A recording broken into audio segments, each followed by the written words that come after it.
the September 10th, 2024 San Diego County Board of Supervisors regular meeting to order. We would like to take a moment to acknowledge the land that we call home. There are communities in the San Diego region that face unjust conditions and circumstances related to the environments in which they live. The tribal nations of the San Diego region are an example of one community that has historically faced such injustices.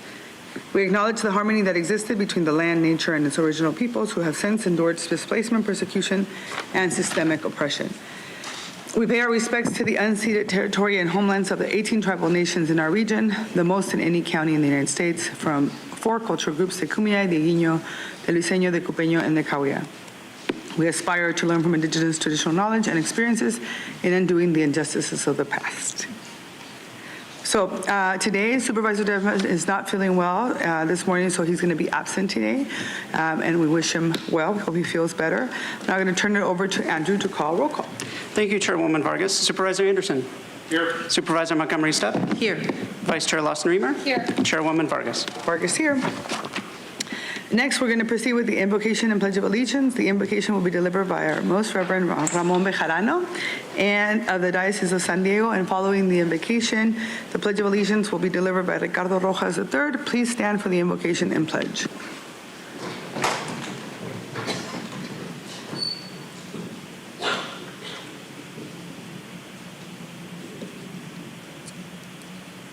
O God, creator of heavens and earth, all beauty and life belongs to you. Thanks for this new day. I lift up this prayer together with those who are gathered here and with those who join through the live streaming. We ask for your blessings. Bless our county, our nation, and all nations on the earth. You know our most important needs and issues.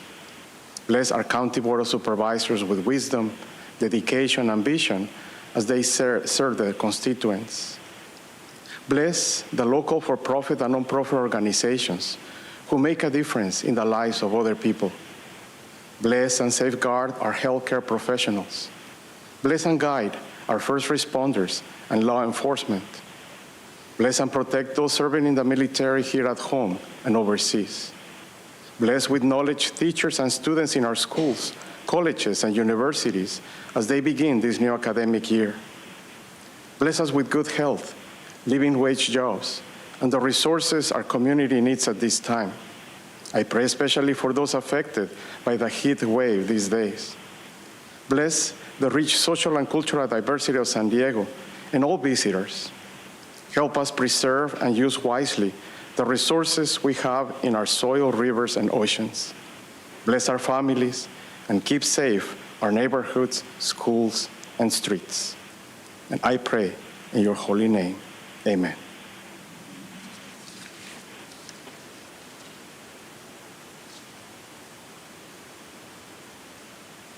I'd like everyone to place their right hand over their heart as we pledge allegiance to the flag.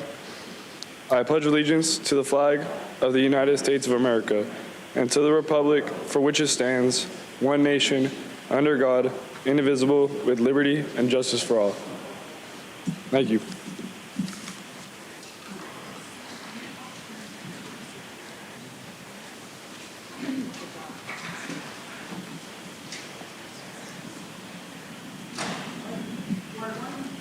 I'm going to go ahead and proceed with our proclamations, but today we're going to do something a little bit different. Today we're going to, before we do our proclamations, we're going to move forward, and myself and Vice Chair Lawson-Remer are going to be doing a memoriam in honor of Rebecca Lynn Taylor.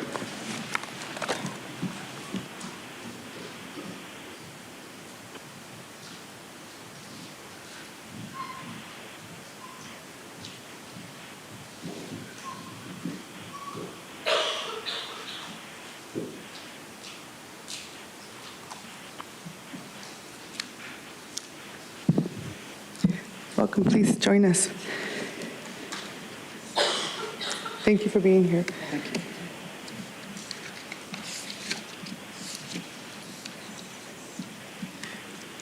I want to welcome to our chambers Mr. TJ Cook and Amy Cook, a stepmother of Rebecca, for joining us today. Today, it is with heavy hearts that we honor the memory of Becca Lynn Taylor, an extraordinary leader, a champion of the people, and a true force in our community. Becca was not only the chair of the San Diego County Democratic Party, but she was a fierce advocate for justice, equality, and democracy. And her legacy will live out in the work that continues in her name. Becca demonstrated an unwavering commitment to protecting the rights of all people, standing up for marginalized communities, and fighting for a more just and equitable society. Her leadership was not only effective, but it was compassionate. Becca built bridges where others saw division and brought people together where there was division, and always made space for those who needed a voice. Becca was a leader, she was a friend, and an inspiration to so many of us. Her passion for empowering others and strengthening our democracy will deeply be missed, but her impact will remain with us forever. The work she began, the relationships she cultivated, and the values she fought to continue for resonate within our community, reminding us all of the power of unity and collective action. It is in that spirit that we honor Becca's life and legacy today, and we recognize her for her service, her leadership, and her deep dedication to the people of San Diego County. And I'm just very happy I got to tell her that in person many times as well. I'm going to turn it over to our Vice Chair. Earlier this summer, we lost one of our beloved community leaders, Becca Taylor. She was in a tragic motorcycle incident while coming back to California. And while Becca was taken from us too soon, her impact will continue to live throughout our region. At the age of 40, she had served in the U.S. Navy and held leadership positions on the Ocean Beach Town Council and had stepped forward to lead as chair of the San Diego Democratic Party. She was a doer, and if you ask any person, she was involved for all the right reasons to be involved in our community. As a young organizer, she was part of a whole new generation of people fighting for a more just and equitable society.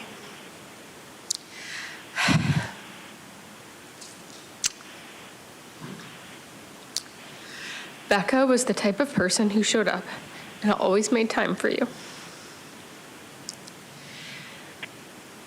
Today, we recognize the life of Rebecca Lynn Taylor. We are joined by Becca's father, Mr. T.J. Cook, who will be accepting the proclamation.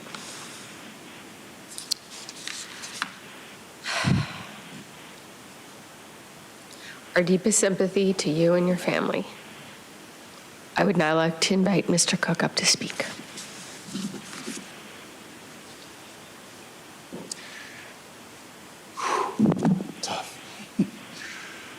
Rebecca was a wonderful daughter. She fought for people. She loved people. You could always get a killer hug from her. And she always wanted people to say their mind, and she would listen to both sides. And her politics brought people together.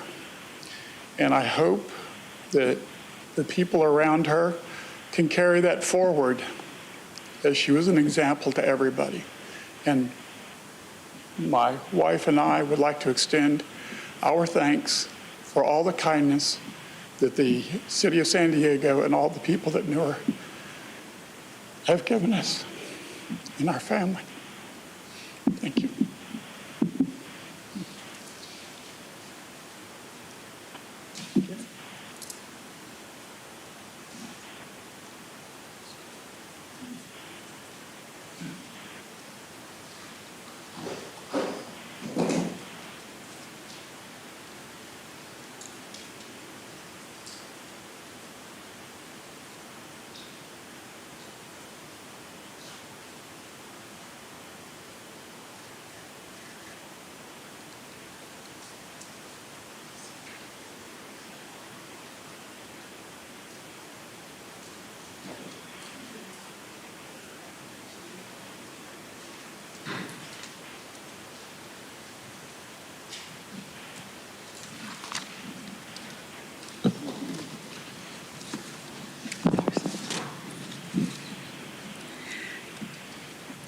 So the proclamation that we're going to be presenting today is both Vice Chair Lawson Weimer and myself. honoring Childhood Obesity Awareness Month in Rady's Children's Hospital. Accepting the proclamation will be Dr. Jeffrey Schimmer, Professor of Pediatrics at UCSD and Director of the Weight and Wellness Center at Rady's Children's Hospital. You had some folks with you, right? Yes. Have them all come up here. They all deserve the recognition. Come. So today, as I come up here, join us. I am proud to celebrate Rady's Children's Hospital San Diego and Dr. Jeffrey Schimmer in recognition of National Childhood Obesity Awareness Month. As National Childhood Obesity Awareness Month begins, it is crucial that we stay committed to advocating for the health and wellness of our youth and families across San Diego County. Childhood obesity is a serious concern for us at the county, affecting over 130,000 children in San Diego. It creates major challenges for our youth who don't have access to health care, healthy food that fits their culture, and safe places to be active. This puts at risk youth in underserved communities at a higher risk for liver disease, diabetes, heart disease, severe mental health problems, and other long-term issues. According to the State of Childhood Obesity Report, a total of 20.3 Hispanics, 5th, 7th, and 9th grade students are overweight, and 23.1 are considered obese. And from 2017 to March 2020, Black and Hispanic children and adolescents have a higher rate of obesity than white children and adolescents. That is why investing in increasing access to healthy foods, infrastructure that allows for safe activities, and green spaces are so critical and important for our youth and for us to prioritize as a county. Thanks to the Rady's Children's Hospital transformative work, we have significantly improved the health and well-being of over 271,000 children, paving the way for a brighter, healthier future. I want to extend my heartfelt thanks to Dr. Jeffrey Schimmer, Professor of Pediatrics at UCSD and Director of the Weight and Wellness Center at Rady Children's Hospital San Diego, for his outstanding contribution to combating childhood obesity. His dedication to addressing the physical and mental health aspects of this issue is truly commendable, and his work not only helps to improve the health and well-being of countless children, but also provides invaluable support to families navigating these challenges. And so I am proud and deeply grateful for your expertise and tireless efforts to help children. I'm going to turn it over to my colleague. I'd like to thank my colleague, Chairwoman Vargas, for agreeing to join my office in recognizing Childhood Obesity Awareness Month. Today, we are joined by Rady's Children's Hospital, and as we recognize Childhood Obesity Awareness Month, it's vital to recognize the profound impact of this ongoing public health crisis that affects over 130,000 children in the region. This month serves as a reminder of the urgent need to address this growing concern and to take meaningful action towards healthier futures for our youngest generation. Childhood obesity is not just a matter of physical health. It affects a child's overall well-being, including their emotional and psychological state. It increases the risk of serious health conditions such as diabetes, heart disease, and high blood pressure, and can also affect their self-esteem and social interactions. We must come together as a community to promote healthy lifestyles. This involves encouraging nutritious eating habits, increasing physical activity, and providing supportive environments to foster healthy choices. Schools, families, and local organizations all play a crucial role in shaping our children's health. By working collaboratively, we can create programs and initiatives that educate, support, and empower our children to make better choices. This proclamation reflects the commitment of San Diego County and its institutions, especially Rady Children's Hospital, in prioritizing pediatric health through education, research, and advocacy. By declaring September as Childhood Obesity Awareness Month, the San Diego County Board of Supervisors reaffirms our dedication to promoting wellness and improving the quality of life for young residents. This should hopefully serve as a call to action for stakeholders to continue working together to fight for a healthier future for the next generation. Thank you for all you do for this important cause.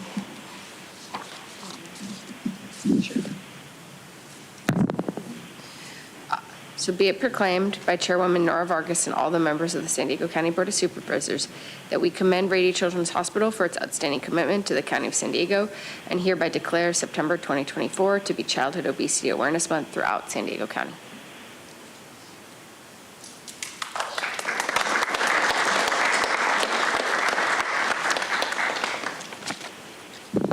Good morning, everyone. I'd like to extend my gratitude to the board for this important proclamation recognizing Childhood Obesity Awareness Month, and extend a special thank you to the chairwoman and the vice chair for your leadership in bringing this critical issue to the forefront.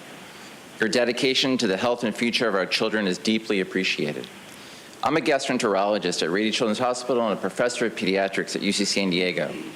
For the past 24 years, I have taken care of children with obesity and related health conditions and worked to deepen our understanding and to improve diagnosis and treatment.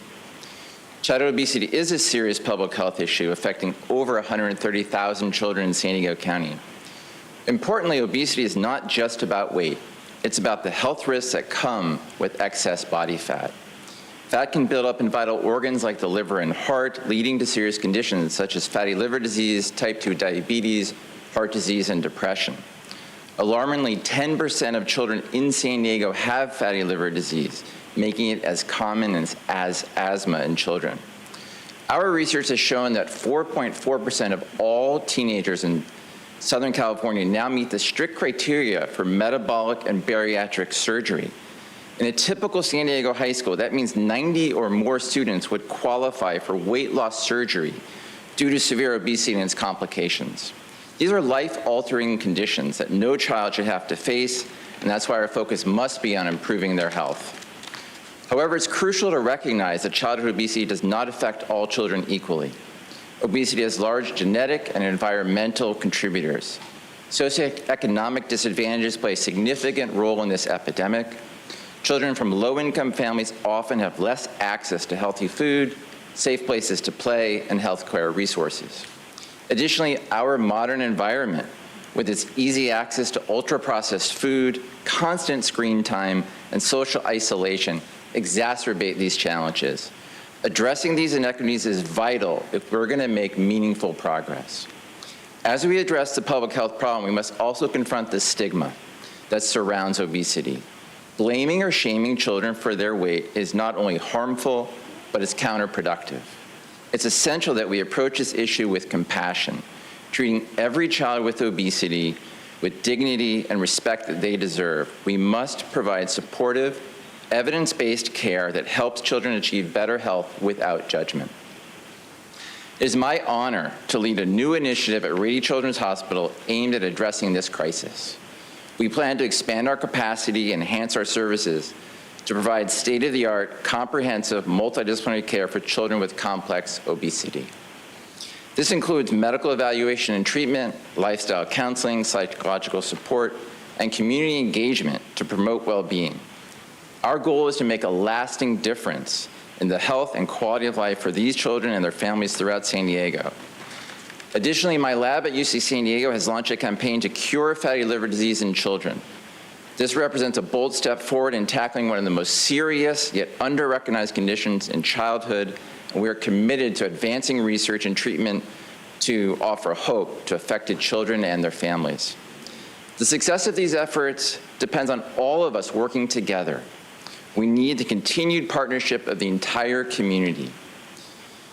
Educators, healthcare providers, policymakers, and families to support initiatives that create healthier environments for our children.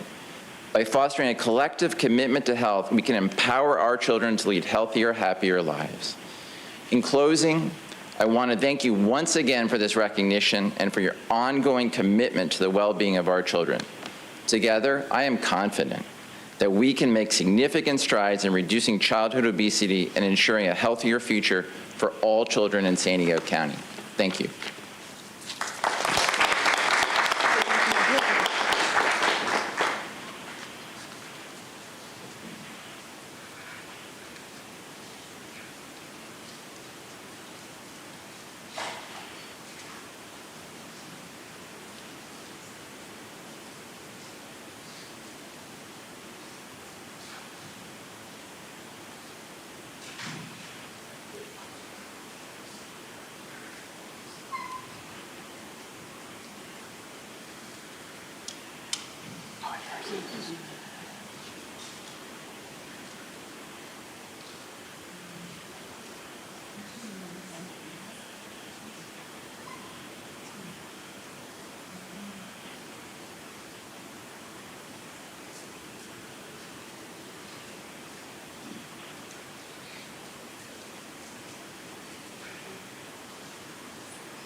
All right, the next proclamation will begin by Supervisor Anderson and Supervisor Montgomery Stepp, honoring Chaldean Heritage Month. And accepting the proclamation will be Dr. Nori Barka, Afaf Konja, Juliana Dirges, and Steve Matia.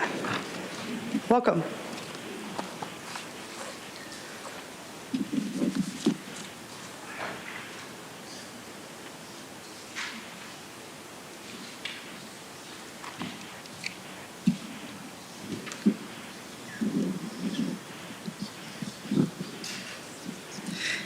Well, good morning, everyone. I'm honored to co-present this year's proclamation to honor and celebrate Chaldean Heritage Month in San Diego County. This is a time to reflect on the rich history, vibrant culture, and enduring spirit of the Chaldean community, a community that has significantly contributed to the diversity and cultural tapestry of our region. The Chaldean community in San Diego County has enriched our region with its unique cultural contributions. Their deep sense of faith, family, and community, particularly in Rancho San Diego and East County, has added a distinct and cherished diversity to our region as a whole. Beyond these contributions, the Chaldean community in San Diego has been a beacon of generosity and compassion. Whether through supporting refugees or newcomers or being good neighbors, the Chaldean community is well known for helping those in need. This month and every day, we must work to educate ourselves and others about the challenges the Chaldean community has faced and uplift the kind-hearted, giving culture that saturates our region. To our Chaldean brothers and sisters, those here in chambers and beyond, we see you and we acknowledge your resilience, your remarkable achievements, and your indelible mark you have had and made on San Diego County. Congratulations and happy Chaldean Heritage Month. And with that, I'll turn it over to Supervisor Anderson.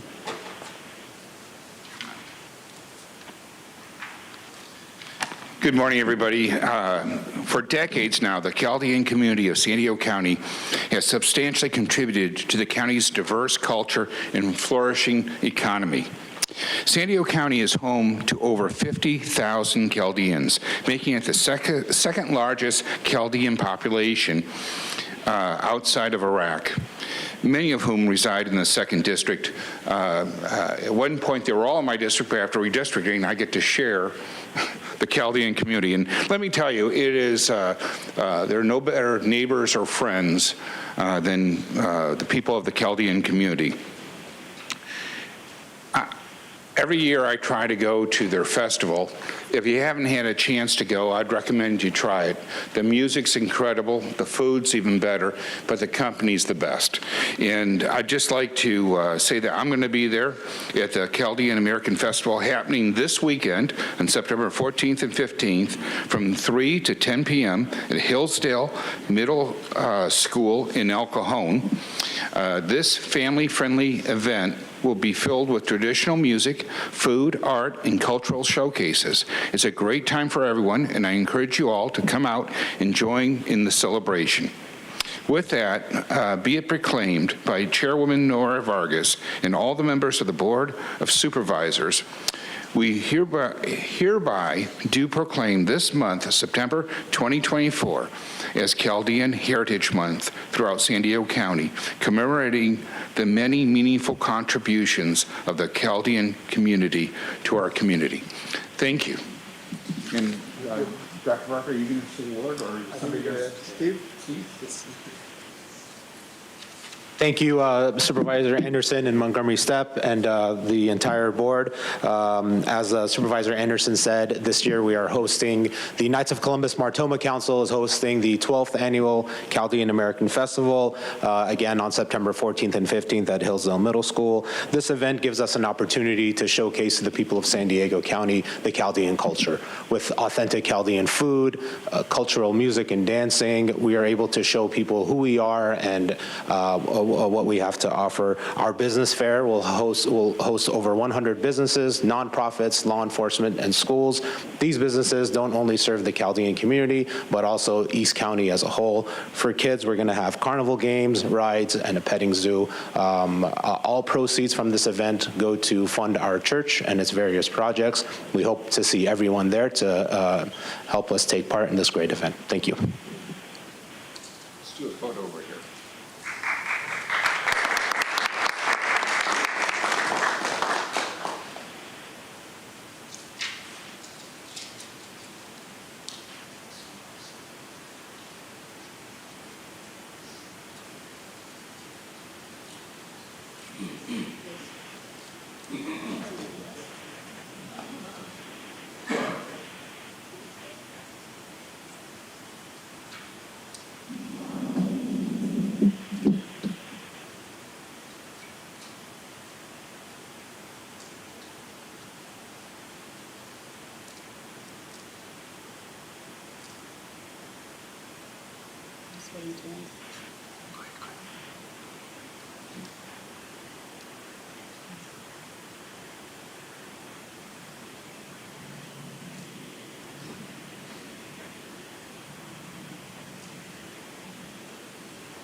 We'll now proceed with non-agenda public communication. This is an opportunity for the public to address the board on subject matters within the board's jurisdiction, but not an item on today's agenda.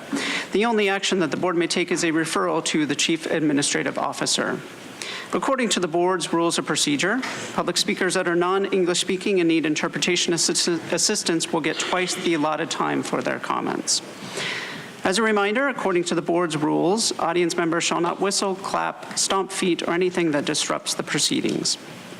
In accordance with the rules, we have 5 speakers in person, 5 speakers by phone, and the rest of the non-agenda public comment speakers will be heard at the conclusion of today's session. Chairwoman Vargas, we have 23 requests to speak on matters not listed on the agenda, 9 in person and 14 requesting to speak by phone. For those that requested to speak by phone, please dial into the conference line using the instructions that were provided to you. We'll begin with the in-person speakers, again hearing from the first 5 speakers. As your name is called, please come forward and stand in the arrows until it is your turn to speak at the podium. You'll have 2 minutes to address the board. I'll ask you to please begin by stating your name for the audio record. I'd like to invite forward the first 3 individuals, Michael Brando, Oliver Twist, and Brian Trumbaugh.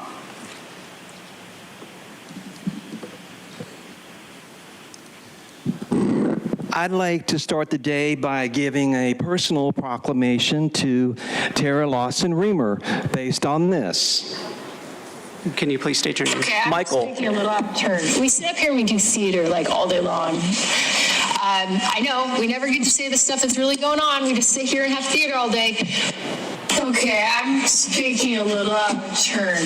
We sit up here and we do theater like all day long. I know we never get to say the stuff that's really going on. We just sit here and have theater all day. That was beautiful, Tara, because you were telling the truth finally, that all of this that goes on here is a bunch of nonsense, a stage show for the public. And I got wind that Nora started the day off with this by talking about the binational community and saying that it smells horrible, but it's safe. How interesting is that? And we're supposed to believe that? And these are the same people that terrorize people into taking the bioweapon serum injection, while the board ignores all the death and destruction, accelerating cancers and illnesses that people are getting from having the poison injected into their bloodstream. This is not even mentioning the lies that were told by Jim Desmond about the horse death in March 2023. He specifically said there was no abuse, no neglect in Rancho Santa Fe. All of the news reports, multiple personal accounts speak to the opposite of that. I want to say thanks to Joel for paying attention to Zora Fahim when she was here last Wednesday. Monica, you paid attention to her too. I appreciate that. Although I don't appreciate you trying to cut non-agenda speaking time down to 60 seconds back in January with Tara. Thank you. Next speaker, please. Hi, good morning. Oliver Twist here. So first, a couple things. First, in errata, I misspoke on a couple things last meeting, and I wanted to correct that because I think accountability and accuracy are important. I had said that the county budget had grown over $2 billion in the past 5 years. It was almost $1.8 billion, so almost $2 billion. So I wanted to make aware of that. And then also, I had said that the Bible was on the list of most banned books. In 2015, it was actually most challenged. So Oliver regrets the error. Also, I wanted to briefly talk about masking, and Chair Vargas, I know that you had personal health issues. I'm glad you're doing better. I do want to respectfully point out that I would think masking with vocal difficulties would have been an impediment. I'm glad you really didn't have to suffer that like many people did during COVID. I had a person close to me that had to go to the hospital in 2022 with an urgent heart matter. They made him put a mask on once in the hospital, and I watched his oxygen go from 97 down to 92. So there are effects, and I just wanted you to be aware of that for future health decisions. Lastly, Tara, at one of the prior meetings, you talked about the attempted assassination of President Trump to promote the issue of gun violence while failing to recognize or note the irony that this body has authorized or accepted, not once but twice, taxpayer dollars to hire armed security for 2 supervisors' personal safety. The board majority's ongoing efforts to make access to firearms, ammunition, and self-defense harder for the common man while spending millions of taxpayer dollars for your own personal security is a glaring example of the double standard. But I do offer profuse thanks for demonstrating that guns are indeed a robust means of self-defense and that ready access to them via concealed carry is the gold standard. Thank you. As the next speaker is coming forward, I'd like to invite the remaining speakers in person. Richard, Pavid, and Mark. I've called your name. Please come forward. All right, still Brian Rumbaugh. And I would call on Mr. Massey. Can we be honest with the American people about what's going on here? This is political theater. You know, that's Representative Thomas Massey. I did not get a chance to see him on Friday when they had the federal government had a judiciary committee meeting in the city of Santee. In that little video right there, he is certainly talking about that SAVE Act, you know, which has to do with the pretty much illegal immigrants, illegal aliens voting in our upcoming elections. You know, us as Americans, this is a big problem. And, you know, what I witnessed on Friday, Darrell Issa, Representative Biggs, and another gentleman, you know, it was really interesting to watch the format of that meeting. And I can wholly tell you, from the core of my being, I was not impressed. And I've said that numerous times to people. And me, that's disheartening. Because we do have a serious problem where we as Americans are not representing, you know, pretty much what America is supposed to be about. I literally, in the past few weeks going down there to that border, I've witnessed sheriffs that are acting out of line, kind of like the gentleman that decided to, you know, beat up a woman here in your chambers.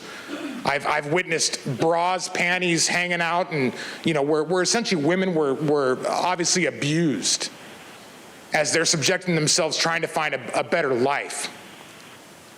You know, here we are on September 10th, the day before 9/11. And you know, I was sitting there reading a thing, you know, they say how Rumsfeld said we lost $2.3 million, but the fact check from Reuters said he didn't reveal it. It was revealed a couple years before. In what? In a PDF that your average American never even has access to. We have an unengaged citizen. Thank you. Your time is up. Next speaker, please. Hi, my name is Richard Pavia. I'm from the Escondido Renaissance Fair. We're a nonprofit organization. The Renaissance Fair is an iconic event that has called Felicita Park its home 2 times per year for the past 25 years. The Ren Fair is family-friendly, fully immersed atmosphere that draws people from all age groups, all ethical backgrounds, all socio-economical levels. The Ren Fair also offers educational experience for local students to learn history and culture from the Renaissance and medieval periods of history. In addition to drawing thousands of attendees, the Ren Fair and their parent organization, Vision and Time, provide donated tickets, educational enrichment during and after the fair. In our 25 years at Felicita Park, we overcame many obstacles, including economic shift, local construction projects impacted the fair, with our organization, adverse weather, and of course, global pandemic of which we survived. Despite the downs, we are still providing an iconic event to the county. However, we are now facing obstacles from within the county that we serve, namely the county parks and recreation. We love the county of San Diego and many great things about Felicita Park. We want to continue our event for another quarter of a century. However, some recent issues are making this goal more difficult. Our biggest obstacles has been the changing of our contracts, the county canceling one of our weekends. We expanded to 3 weekends last April. After holding our deposit to cover our new contract, moreover, the recent change in the terms of our agreement, the full payment prior to the event within 30 days. We are a nonprofit. The core task providing educational opportunities to youth is hindered by the capital outlay of $26,000 30 days in advance before our event. Until at most recent, always have been able to settle our account directly following the event, always paying on time, never missed a payment. Our contract. Thank you. Your time is up. Next speaker, please. We have a lot more.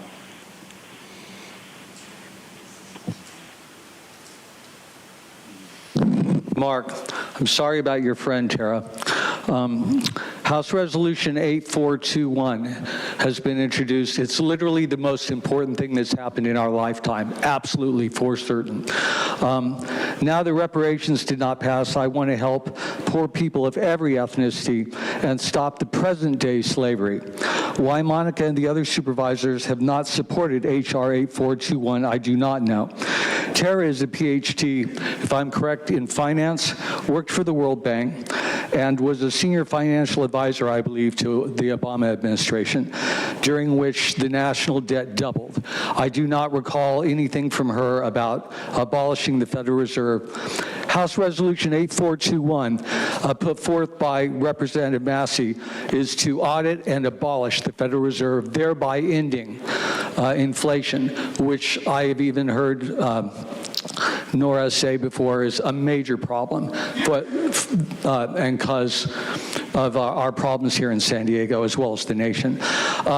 Countless families have lost their homes, families broken up, people committing suicide. The slavery this caused and the present that it's causing today is just incalculable.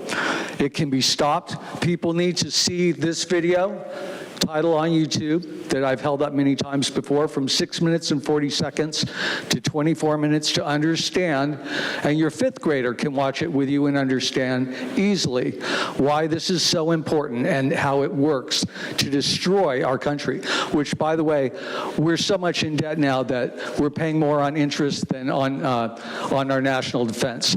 It's unsustainable according to the Federal Reserve themselves, who are causing it, and Elon Musk has said we're going bankrupt. So, thank you. We'll now hear from those that requested to speak by phone. Again, we'll be hearing from the first 5 callers. The remaining callers will be heard at the conclusion of today's session. When it is your turn to speak, you will be unmuted and you'll hear a recording that will tell you to begin your comments after the beep. I'll remind the callers they should mute their TV or live video stream before they begin speaking. We will begin with our first caller.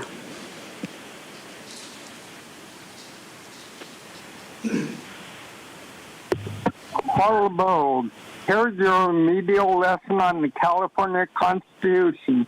What goes around comes around. That is the gist of California Constitution, Article 1, Section 2.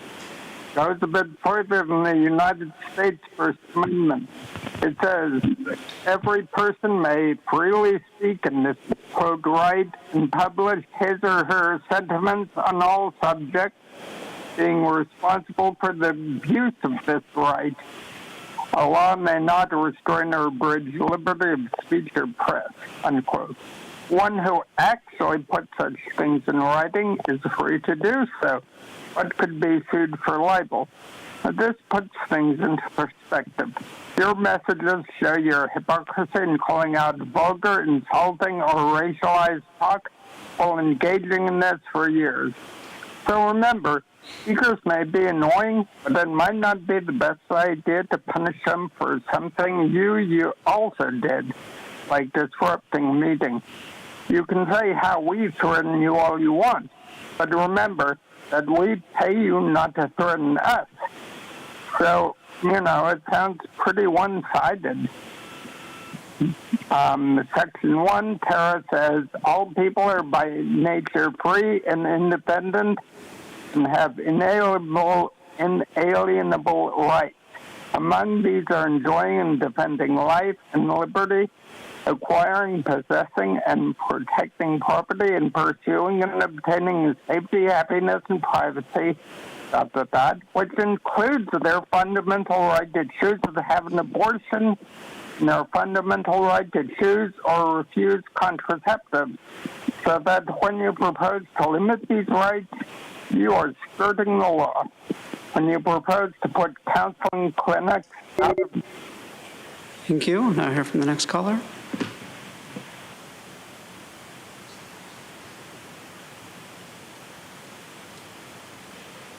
Excellent to all the previous speakers. This is Consuelo. I've said this so many times here at these meetings. They all push policies that will eventually affect them too. This Tijuana River stench that our county's people breathe in daily is probably why the chair herself had her throat nodule issues and couldn't speak. She's breathing in all that toxic Tijuana junk too. Nora Vargas has stated that she could have taken care of this issue, this Tijuana issue, years ago while serving on another board. Not sure if she stated it here at the county or at the Sandag meeting, but the fact is that she didn't care when she could have. And none of these politicians ever will, because they're not here to correct and solve the important matters. They're here to ensure that things be done for the ones they really work for, and that is not we the people. This is where we're at, because we continue believing and having faith in a governmental system that doesn't serve us. Government has failed over and over and over, but yet we continue voting because that's what we're told is the answer to all of our problems, right? Definition of insanity. Government, let's break that word down. Govern, to control, meant the mind. But by all means, continue being devoted to the illusion. Great change can happen. Things will only become better when the taxpayers wake up to the reality that we are literally paying for our own enslavement. Wake up, San Diego. Wake up, humanity. It's time. Thank you. We'll now hear from the next caller.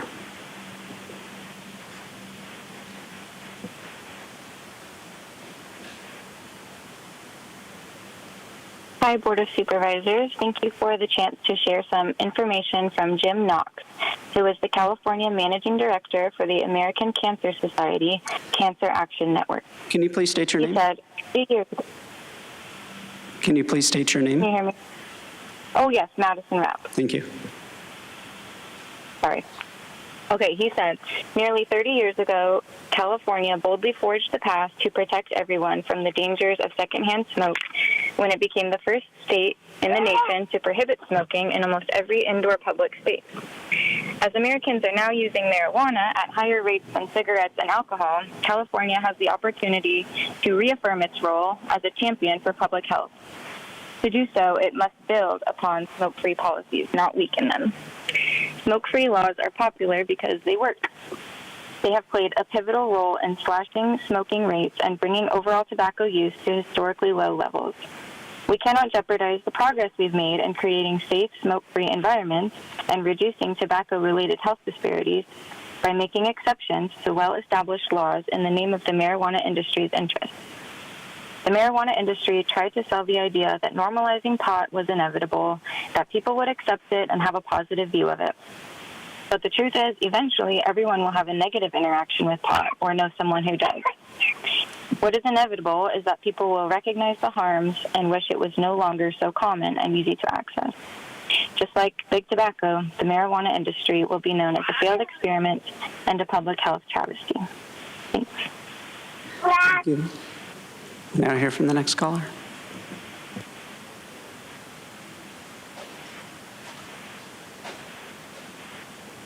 Barbara Gordon. As a public health educator, I wanted to share with you the most recent Gallup poll that has the majority of Americans' perception now believing that marijuana has a negative effect on its users and society as a whole. People are more likely today to view marijuana as harmful than they were 2 years ago. This is according to the new Gallup poll.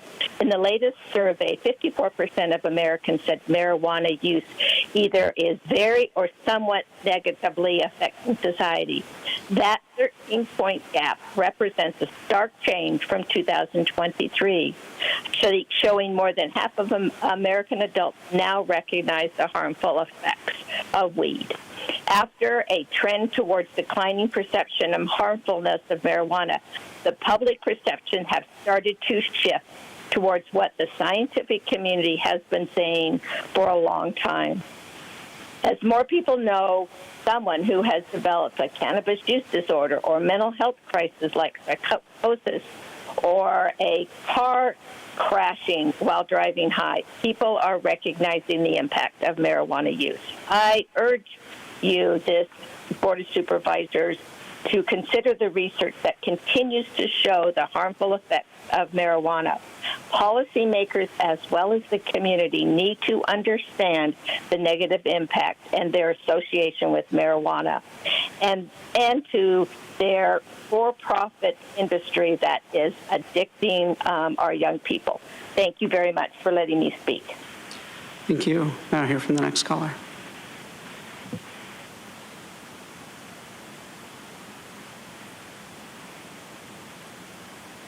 Hello, this is Catherine Rhodes, and I'm talking about the Tijuana River Valley watershed. And this is specifically for Nora Vargas. As you guys know, 5 days ago, on September 5th, the San Diego congressional delegation, including Congressman Peters, State Senator Padilla, and Congressman Juan Vargas, said they're putting forward a federal bill to make the EPA the lead agency for cleaning up the Tijuana River Valley watershed. So this is fabulous, wonderful news.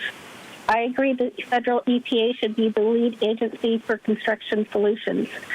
One of my favorite reports I've ever read was from the EPA, so I think they do a very good job. So my idea is to build on the congressman's effort to also get the Tijuana River Valley watershed on the EPA's Superfund National Priorities List. National Priorities List designation would complement the efforts of the congressional delegation with their new upcoming legislation to clean up the watershed similar to San Francisco Bay and the Great Lakes. You can have both a watershed plan, but better yet, it's better to get on the EPA Superfund National Priority List. The only difference is that instead of Congress only through a bill, you can invite President Biden and Vice President Kamala Harris to come to the border to announce together that it'll be analyzed and ranked for consideration into the EPA's Superfund National Priority List. So there's 3 ways to get onto it. The first one is where you get your project ranked. So somebody at the county has to actually go to the EPA and said, hi, can you rank this for us? The next is to each state gets one site to be added. Maybe the California delegation can say, we want this as our California project. And the last is the Center for Disease Control, Agency of Toxic Substances and... Thank you. Chairwoman Vargas, that concludes the request for non-agenda public communication this morning. Again, all the remaining speakers will be heard at the conclusion of today's session. Thank you. Moving on to the next item on our agenda is the approval of the statement on proceeding minutes for the regular board meeting of August 27, 2024. Unless there are any member comments or questions on the minutes, is there a motion to approve? Thank you. Is there a second? Second. We have a motion and a second. Please vote. Chairwoman Vargas, that motion passes unanimously with all supervisors who are present voting aye. Right, we'll now proceed with the formation of our consent calendars, item 1 through 12. All agenda items in the consent calendar are considered to be routine and will be acted upon in one motion. Members of the public will be able to comment on the consent calendar after the supervisors pull the items they would like for discussion. Supervisor Anderson? None at this time, thank you, and I'm happy to make a motion in favor of it. Thank you. Supervisor Montgomery-Stepp? No need to pull any items, and I will second. Thank you. Vice Chair Lawson-Beamer? No need to pull anything. Just would like to make a couple remarks on item 5. It's just a great program. I wanted to uplift it. And, I appreciate when something goes statewide, when it starts here, right here in San Diego. I know this program began here in 2013. And we've now invested over $50 million to promote healthy living in our region. So thank you so much for all of this work, and I appreciate that we can continue driving it forward.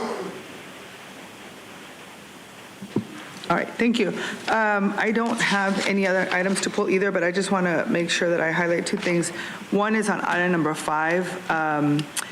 I want to just say thank you. When I ran for office 4 years ago, one of the biggest challenges that we had as a county is that we were still leaving money on the table. And this particular program needed some work. And so I want to thank the county team for all of their efforts and all of the work that they've done, not only for adding additional funding to the program, but all of the work that they're doing to make sure that the communities that need it the most are actually having access to these resources and services. And so I really appreciate it, and I understand that particularly our underserved populations haven't had access to healthy foods and safe physical activity. And so the fact that we're doing this program and that that has been able to increase its opportunities in the community, especially my favorite part says, in County's CalFresh Healthy Living team has been able to increase sales for fruits and vegetables by 30% in the neighborhood markets participating in the Live Well Community Market Program. And so I appreciate all of the efforts, all of the work, and how we're moving forward. So thank you for that. And then on item number 6, which is, give me 1 second. The additional University of California grant funding for Center for Disease Control and Prevention for forecasting and outback analytics. I'm glad that the county is receiving an additional $425,000 to the $1.3 million that we had received already for forecasting and outbreak and analytics. I want to thank you for the partnership that you have with UCSD and continue that work.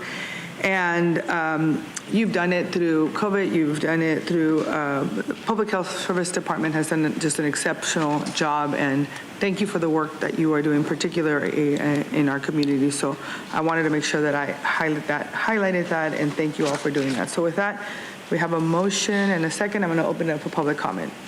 Thank you, Chairwoman Vargas. We have 12 requests to speak on items on the consent calendar, 3 in person and 9 requesting to speak by phone.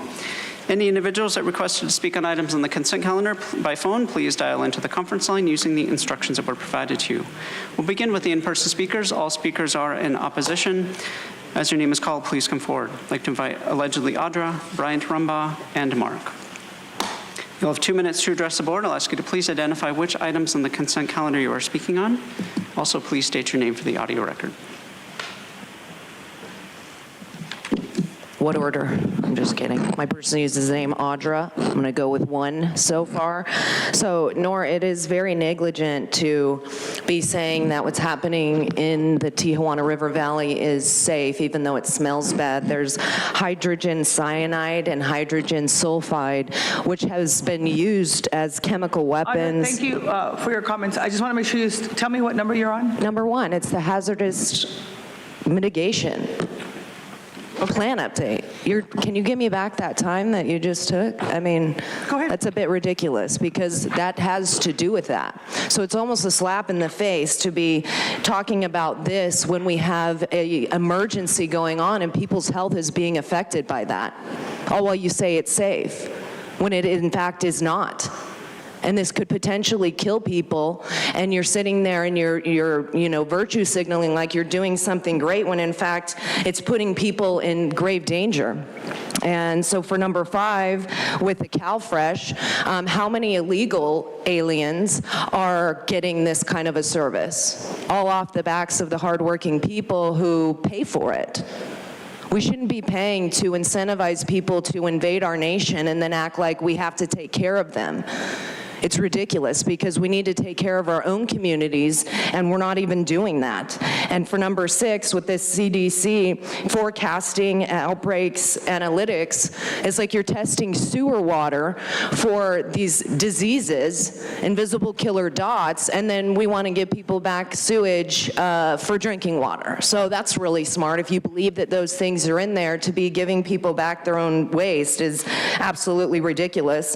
And for the property tax rates, it's sad because you can actually take people's homes if they can't afford to pay these taxes.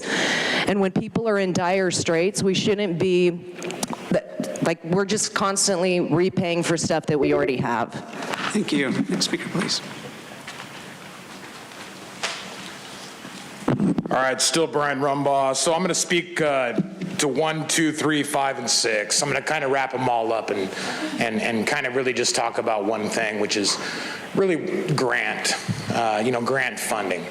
I completely understand that in this current system that, everybody is pretty much allegiant to, all the employees and all that stuff, where we have an unengaged citizenry with minimal responsibility and a lifestyle that they've grown accustomed to. We tend to spend money that is printed.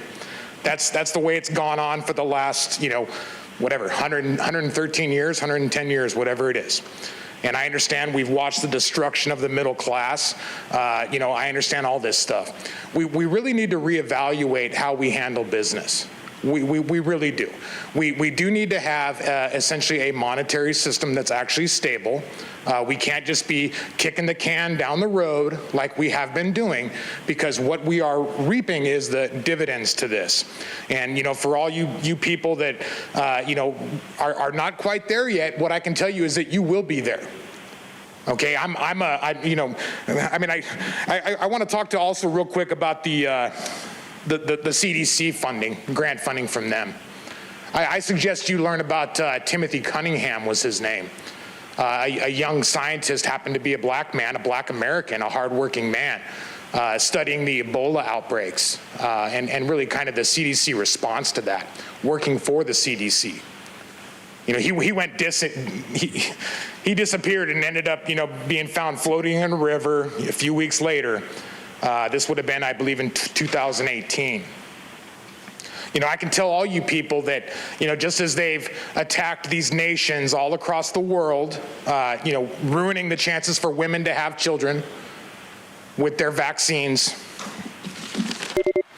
Thank you. Next speaker, please.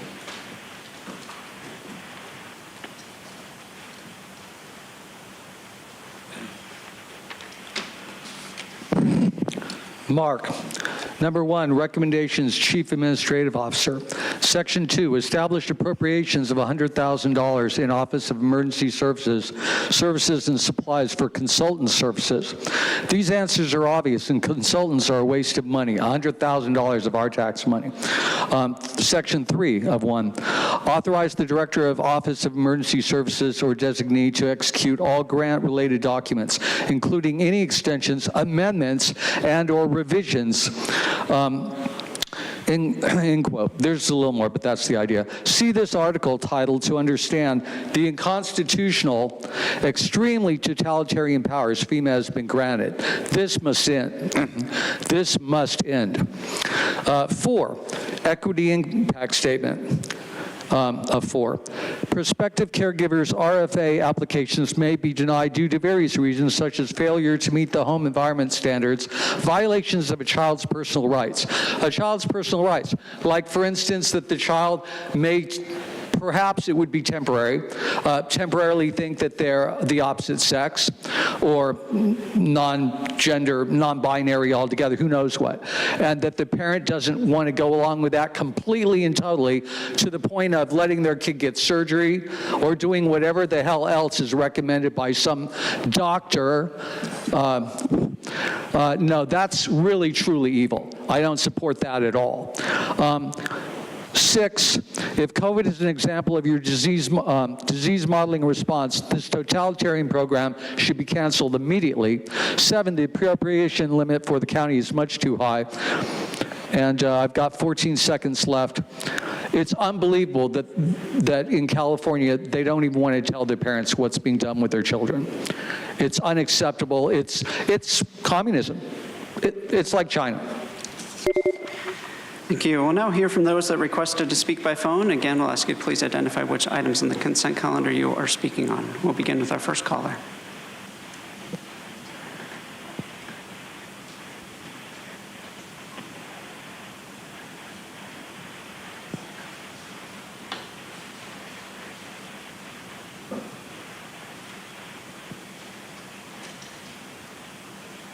Hi, this is Madison Rapp. I'm speaking on item 2. The legalization of marijuana likely accounts for an additional 1,400 traffic fatalities in the U.S. each year, a 2023 study in the International Journal of Drug Policy found. Many drivers don't realize cannabis impairs driving. Only 70% of drivers say it is very dangerous to drive an hour after using marijuana, compared with 94% for alcohol. More drivers in fatal accidents are testing positive for marijuana in states consistently test. Cannabis can also scramble a person's internal clock. When officers tell a person, put their head back, close their eyes, and say when 30 seconds have passed, people who are high might stop after 10 seconds or wait more than a minute. When you're driving, you're always judging time and distance. You need to know where to stop, accelerate, pass, press the brake. Combining alcohol with cannabis can amplify impairment, studies show. It's not an additive effect, it's a multiplication effect. Regarding the relative harms of cigarettes and alcohol versus pot, no one drives the wrong way on the freeway as a result of smoking a cigarette. No one forgets their baby in the car for 12 hours because they were smoking a cigarette. No one has a psychotic break as a result of smoking a cigarette. And regarding alcohol, over 60% of adults use alcohol, and the vast majority use responsibly and not to get drunk. Virtually all of the 15% of people who use pot use it to get stoned. The marijuana industry tried to sell the idea that normalizing pot was inevitable, that people would accept it and have a positive view of it. But people are going to have negative interactions with pot, and it's not safe for people to be able to use it while driving, and we need to have more regulations to stop this. Thank you. Thank you. We'll now hear from the next caller.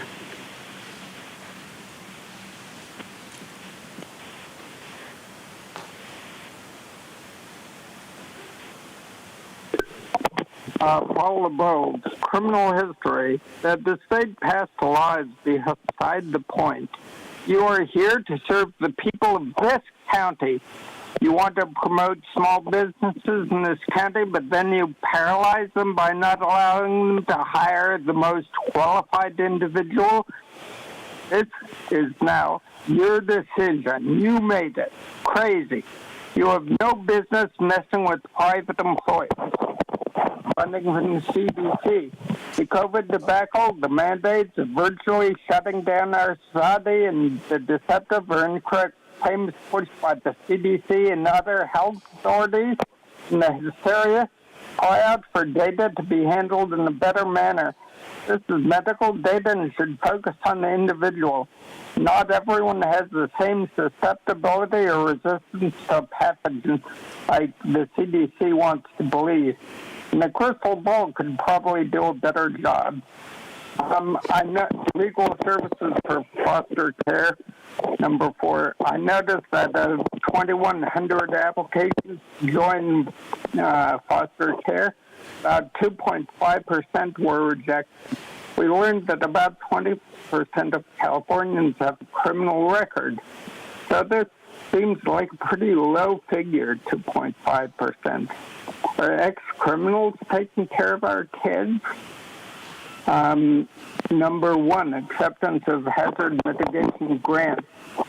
I approve. However, I noticed that with regard to emergencies, the county seems to want to declare an emergency and then wait for the state and feds to declare emergency in order to get funding.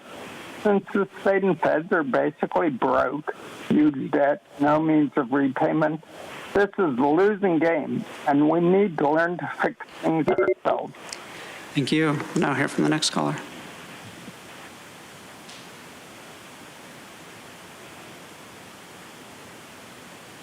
Good morning. This is Peggy Walker speaking to consent item 2.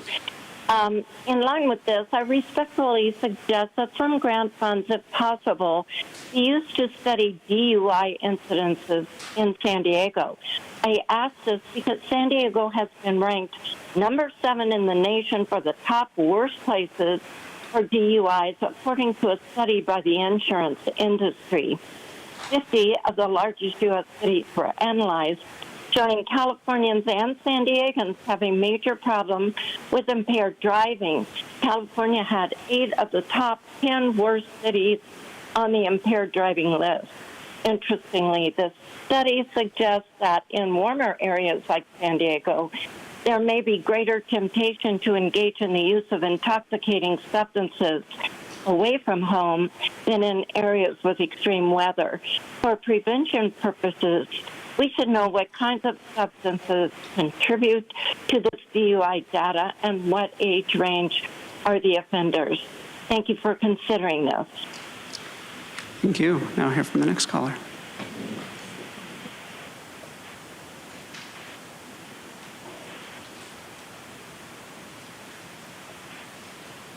Good morning. My name is Kathleen Lippett. Thank you for letting me speak.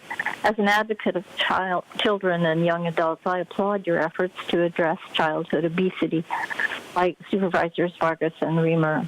Consistent with that goal should be to include food farmers and regenerative farming at every opportunity. Supporting the growth of marijuana and hemp grows in unincorporated areas undermines those intentions. We should want food crops. We don't need marijuana or hemp crops. Please consider prohibiting beneficiaries of the county's nutritional programs from using benefits to be spent on sweetened drinks or processed foods. Junk foods harm the health of low-income communities and should never be subsidized. It also is counterproductive for the United States and New Zealand, the only 2 countries that allow prescription drugs to be advertised on television. It normalizes drug use among all people, children and adults alike. And I hope at some point in time we will reconsider that misguided effort. Thank you very much for letting me speak. Thank you. Now hear from the next caller.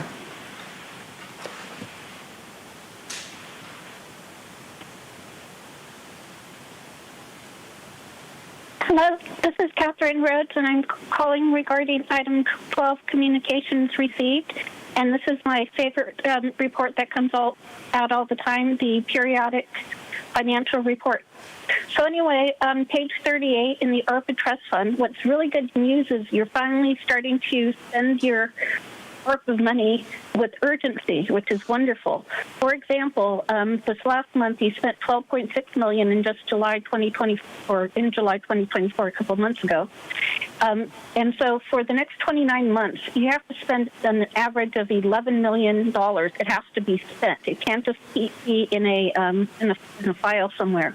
So anyway, I did a public records request, and what they did is they gave me to a website where the county gives the federal government information on what they spent for each thing. But the thing is that the numbers are not matching. The numbers you have in your periodic financial report, that's the money that hasn't actually been spent yet. So when you look at the data, it just doesn't really match. So anyway, I believe that there's still, at least $50 million that could be spent on homeless, and that hasn't been spent. That you, according to the periodic financial report, and that's in fund number 61040, the ARPA Trust Fund.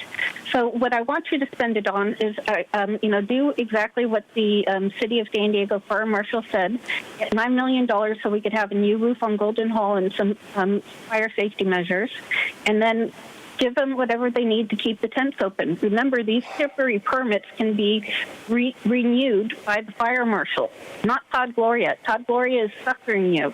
You have the money. Also, I think that you should use it, and of course, I still can't have people at your staff for the homeless are not really calling me back. Thank you. Now hear from the next caller.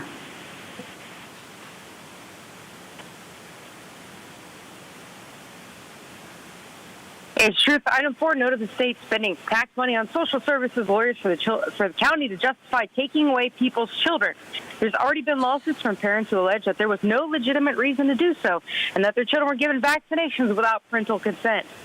Item 5, $2.3 million state debt dollars plus $746,000 for the CalFresh SNAP EBT programs, where sometimes perfectly capable yet don't work people leech off the taxpayers being able to buy 3 carts of groceries of junk food on the first of each month, where the rest of us who actually contribute to society can barely afford to buy 1 cart of healthy groceries. This socialist welfare program needs to be overhauled or dismantled so us working people can keep more of our hard-earned money rather than getting closer to starvation and homelessness. Item 6, note a total of over $1.7 million from the lying CDC through lying UCSD. Some more faces of COVID or the voice of the pandemic, like Wilma Wooten apparently was, can tell us that infectious disease has doubled because 1 person was reported sick versus 0. You have to use real science, not just the data that supports our argument. Item 7, considering that since 2020 the county budget has ballooned by billions, you guys actually need an appropriation limit diet. If you guys already have $3.6 billion tied up, that means you have less than 50% left for next year. Item 8, no to any of the property taxes if we continue to see little good from how they're currently spent. And no to any more school district debt bonds when the children aren't even being taught to properly read or write. Item 9, since loopholes for safety were never addressed, no to sexually violent predators potentially having a free chance to become workers at every business. Item 10, no to a chief financial affairs officer and a chief people officer making over $250,000 a year. Item 11, no to Mary Jo Wiggins to the Board of Retirement. She was a consultant for 2 RAND Corporation studies, and she delusionally wrote in 2015, quote, white privilege is based upon compelling empirical and sociological evidence, end quote. No to Benjamin Satian Iganilino Jr. to the HIV Planning Group. He was a lying CDC community ambassador. And no to Sky Miles. Thank you. Now hear from the next caller.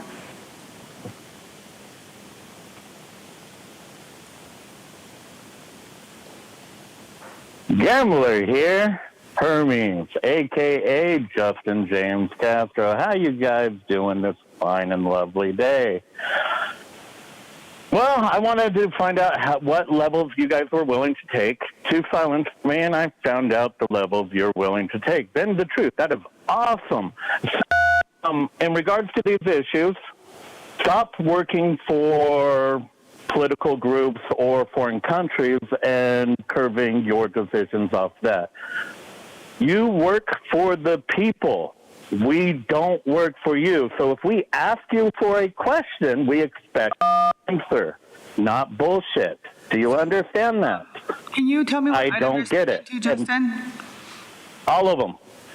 Okay, because you're all of them. You're clearly not paying attention to what the people have to say. You are clearly not paying attention to what the people are to say. So why do you give a rat's ass what we're saying now? I mean, I told you, you cannot put out lithium fire with water, and the first thing you guys do is try to put it out with water.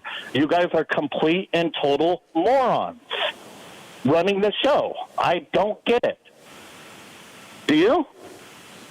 I mean, flat out, you don't listen to the people. You needed like a halon bomb or something to disperse all the oxygen. I just want to make sure that I'm going to remind you right now that you're off topic, and we need you to direct comments to the agenda items and identify which item you're coming. Stop wasting all of them because you're wasting our money on foreign operatives.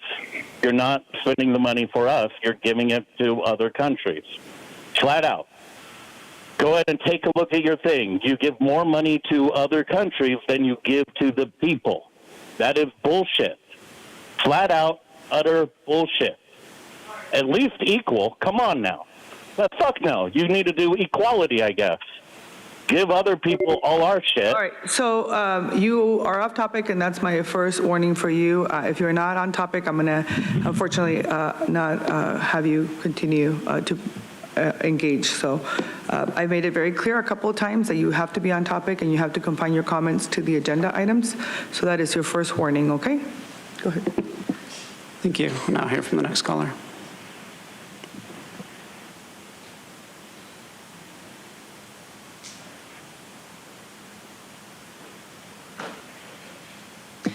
Next caller is Consuelo. Your device might be muted.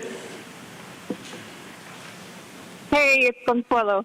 So I'm going to be speaking on 2, 3, and 5 regarding the grant funding and the healthy. I just found it funny. The guy at Gordon's Hospital is like talking about obesity and stuff, and it's like they still have a McDonald's near the emergency room in that same hospital. But yeah, talk about irony. It's just so funny and so ridiculous how everything is just it's a show. It's a show. Yeah. So how about I'm going to suggest that these funds go to a different kind of study, a study as to why people still believe and engage in this thing we call government when they have never done. I mean, everything that they put their hands on, it just, they destroy, including, the people's spirit and wanting to live. People are committing suicide left and right. It's just, stop. Mental health is like, gosh, and if, heaven forbid, they tune into these meetings because it's like, shit, pull the trigger. It's really sad. It's really sad, and, gosh, I have a lot more to say, but I think I'll stop there before I get a warning. See ya. Thank you. Now hear from the next caller.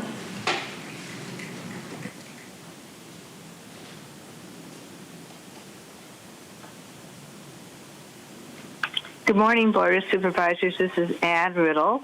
I called in to voice my support for consent item 2 and 3. I would particularly call our attention to the staff report regarding consent item 2, which is to accept $600,000 from the California Office of Traffic Safety. And as an explanation of what they'll be doing with it, we all will be doing with that money here in the county. We would remind ourselves that the medical examiner are the ones who applied for the money, and they were asking for additional funds to help them with their drug-impaired driving grant program because they need better and more toxicology data involving motor vehicle fatalities, and they want to develop more prevention strategies. Well, I called in because I wanted to tell you about one of the really excellent prevention strategies that the parent community feels helps with reducing drug-impaired driving, and that's the Start Smart program, provided in concert with the California Highway Patrol or the sheriff. It's a premier prevention program for young people because they must attend it with their parents. And the core of the curriculum is to understand the consequences of drunk and drug-impaired driving through death and disease and disfigurement. and it's a real-time lesson for our young people. What we've noticed over the year that our high schools around this part of the county, they've had to start increasing the amount of information regarding marijuana, since this now seems to be the drug of choice when you're talking about drug-impaired driving, and its role now as it sort of increases the damage done when it's used in association with alcohol. And it has helped our young people. Thank you. And Chairwoman Vargas, that concludes public comment on the items in the consent calendar. Thank you. We're now going to move, we have a motion and a second. Please vote. Chairwoman Vargas, that motion passes unanimously with all supervisors who are present voting aye. Okay. We're now going to move to discussion items. And I'm going to note that items 13, 15, 16 have been pulled by the author. And then also item number 17 is going to be pulled because the author of the board letter is not present, so we're going to withdraw that one. But we will be taking public comment on item 17. And before I turn it over to the public for discussion, I just want to share that on item 17, we have officially sent in a board letter on behalf of the board to the governor regarding SB 43 regarding implementation, and we're on track. And so I want to just make sure that folks know that even though this particular board letter has been withdrawn, I personally sent a letter on behalf of the board to the governor asking for additional resources and very clear items, and we're happy to share that with folks as well. So, all right, with that, we're going to go ahead and turn it over to public comment. Item 14. Right? Oh, for the presentation first? Yeah, sorry. Okay, we're going to go ahead and do a presentation first on item 14.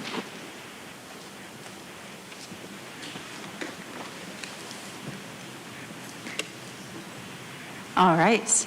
Good morning, Chairwoman Vargas and members of the board. Today we present to you the fiscal year 2023-24 Consolidated Annual Performance and Evaluation Report, also referred to as the CAPER, for the County of San Diego's Federal Housing and Community Development Entitlement Programs. The CAPER serves as the county's report back to the United States Department of Housing and Urban Development, or HUD, on accomplishments in HUD entitlement programs throughout the year. Through our HUD funding, the county served more than 140,000 individuals last fiscal year with increased affordable housing opportunities, services to prevent and end homelessness, enhanced community infrastructure, and housing and support for individuals with HIV/AIDS. The HUD-funded programs included in the CAPER support each of the 5 strategic domains included in the county's framework for ending homelessness. These programs also support the production of affordable units, a critical point of the county's housing blueprint. Here with me today to present are David Estrella, Director, and Kelly Sammons, Deputy Director of our Housing and Community Development Services, or HCDS. David? Thank you, Caroline. Good morning, Chairwoman Vargas and members of the board. The Health and Human Services Agency, Housing and Community Development Services, or HCDS, administers 4 federal entitlement programs. To administer these funds, the county develops a consolidated plan every 5 years, which strategically addresses the priorities and goals of the federal entitlement programs. Annual plans are then developed for each year of the consolidated plan as one-year subcomponents to identify specific projects to be funded and carried out during the upcoming fiscal year. Finally, a CAPER is required to be completed at the end of each program year to summarize the year's accomplishments. Today's hearing provides an opportunity for the Board of Supervisors to receive public comment on the fiscal year 23-24 CAPER. This year's CAPER has been available on the HCDS website and in HCDS's lobby since August 22nd, 2024. The CAPER and the public comment process are publicized through a public notice posted in all the county's threshold languages. These notices were posted online as well as in the Union Tribune and 6 additional general circulation publications. Also, HCDS notified more than 8,000 community stakeholders of the draft CAPER and hearing date through HCDS's email distribution. I will now pass it over to Kelly to review this year's CAPER. Kelly? Thank you. The report marks the end of our accomplishments. HCDS administers 4 federal entitlement programs. which each have a slightly different focus. The Community Development Block Grant, or CDBG, supports communities by addressing local housing and community development needs. The Home Investment Partnerships Program primarily funds the development of affordable housing and rental assistance to lower-income households. The Emergency Solutions Grant, or ESG, provides direct services to persons experiencing homelessness or at risk of experiencing homelessness. And finally, the Housing Opportunities for Persons with HIV/AIDS, or HOPWA program, provides housing and housing-related services to persons living with HIV and AIDS and their families. Together, the CDBG, Home, ESG, and HOPWA programs provided funding for homeowner rehabilitation, first-time home buyer assistance, rental housing production, emergency shelters, supportive services, and infrastructure improvements such as street rehabilitation and sidewalk accessibility improvements. In addition to annual entitlement funding, the county received an infusion of one-time resources through COVID funding that bolstered our entitlement programs this year. In fiscal year 23-24, HCDS expended more than $3 million in COVID funding, primarily to support nutrition assistance and the development of permanent affordable housing for individuals at risk of homelessness. Total, including one-time coronavirus funding, HCDS expended more than $20 million in the region in fiscal year 23-24. This slide and the next display the 4 consolidated plan goals and the annual accomplishments for each goal. The goals are increasing affordable housing opportunities, enhancing community infrastructure, preventing and ending homelessness, and providing housing and support for individuals with HIV/AIDS. Goals and accomplishments reflect HUD entitlement funded programs only and do not include local resources such as the Innovative Housing Trust Fund or other federal or state funding sources such as Section 8. Each goal is evaluated by comparing the number of individuals served by a program to its projected outcome.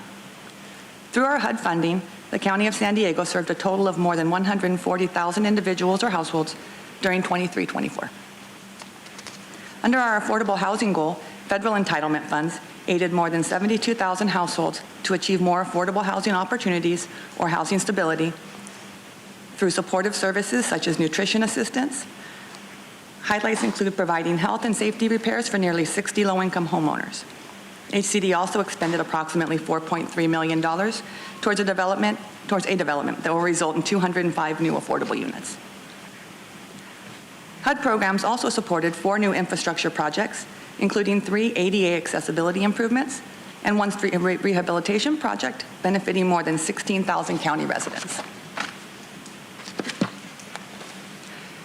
HCDS also utilized HUD funding to support homeless prevention and housing for individuals affected by HIV/AIDS.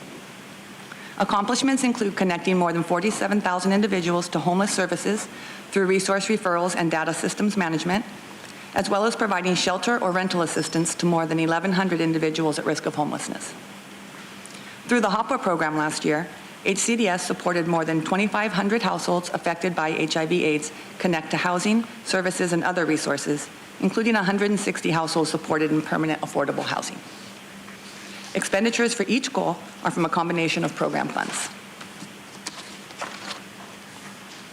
The requested action before you today is to hold this public hearing to receive public comment on the fiscal year 23-24 Consolidated Annual Performance and Evaluation Report, or CAPER. This completes our presentation. We're available to answer any questions. Thank you. Before we have a discussion, I'm going to turn it over to the public. Thank you, Chairwoman Vargas. In person and 6. Also no neutral. Any individuals that requested to speak on item 14 by phone, please dial into the conference line using the instructions that were provided to you. We'll begin with the in-person speakers. All speakers are in opposition. As your name is called, please come forward and stand on the arrows until it is your turn to speak at the podium. I'd like to invite forward allegedly Audra, Bryant Rumbaugh. Call your name, please come forward. I'll ask you to please begin by stating your name for the audio record.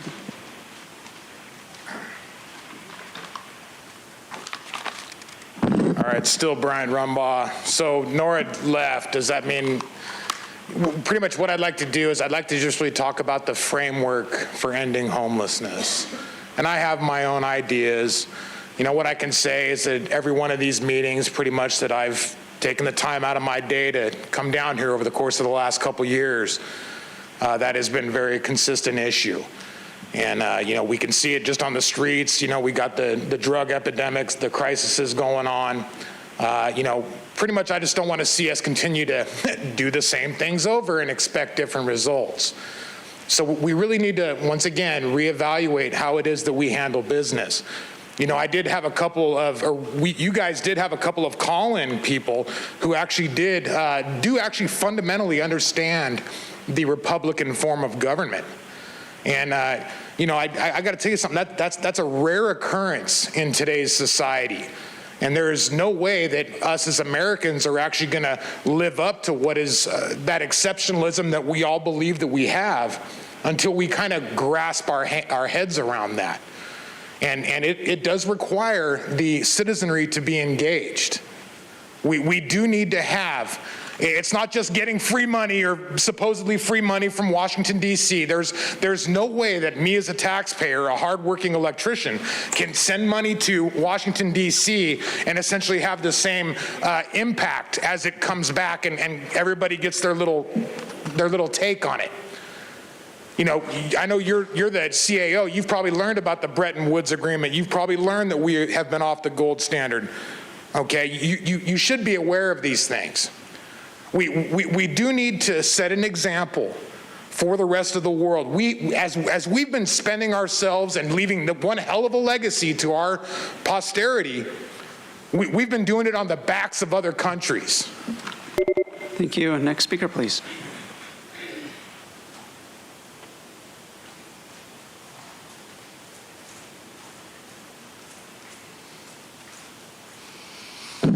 Mark, 14 is a joke. Moreover, it's criminal. The negligence. So they're not stopping homelessness at all. They don't intend to stop homelessness. It's profitable. It's a business for their subsidiary corporation. To understand the things that would stop homelessness, people need to see these video titles on YouTube. This one, from 6 minutes, 40 seconds to 24 minutes. Your fifth grader would understand it. Rosa Corey started 3 minutes and 30 seconds. See all that on the UN Agenda 21 and how it's controlling our government, and it shouldn't be, and destroying our sovereignty. And this one on wealth inequality in America.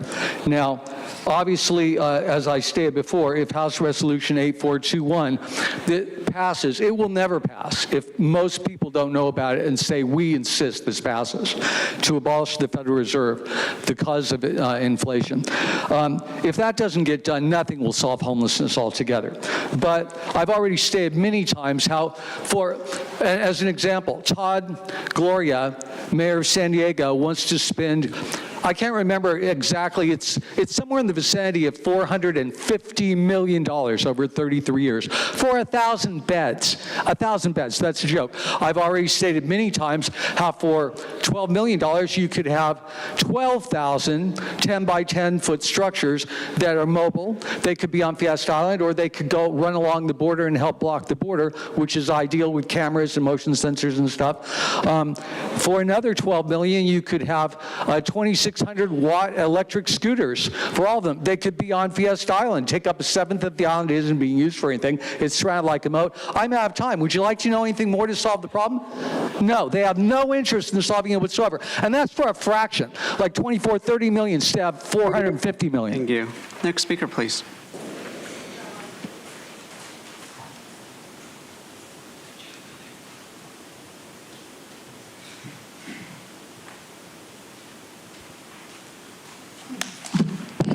My person uses the name Audra. How cool would it be if it wasn't a business and we were actually going to stop homelessness? That would be so cool. But it is a business, and why would you fix something if you are money laundering, right? It's good. It's good. And it's interesting. I'm wondering how many more people are needing the Hopla because they're being injected with HIV and AIDS with the bioweapons, the genocide shots the ones that you guys promote, right, to be healthy. Let's inject people with HIV. How cool is that, right? I mean, because then you can get more money for the housing. It's so good. And then I'm just wondering, Nora, how many illegal immigrants are getting this housing? Do you know? Do you know the number? You don't. Or are you going to say that they're not getting the housing? Because they are, right? Right. Right? Yes? Nora. Nora, why are you ignoring me? Did you lose your voice again? No?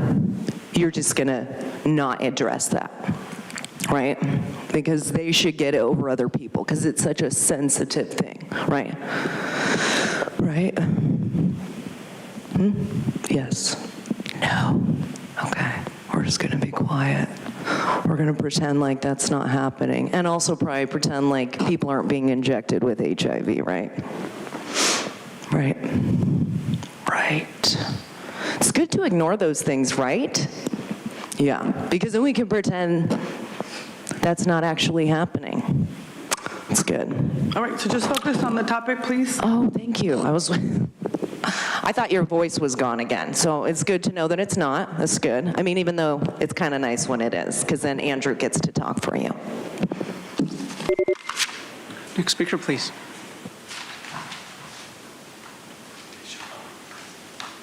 Okay.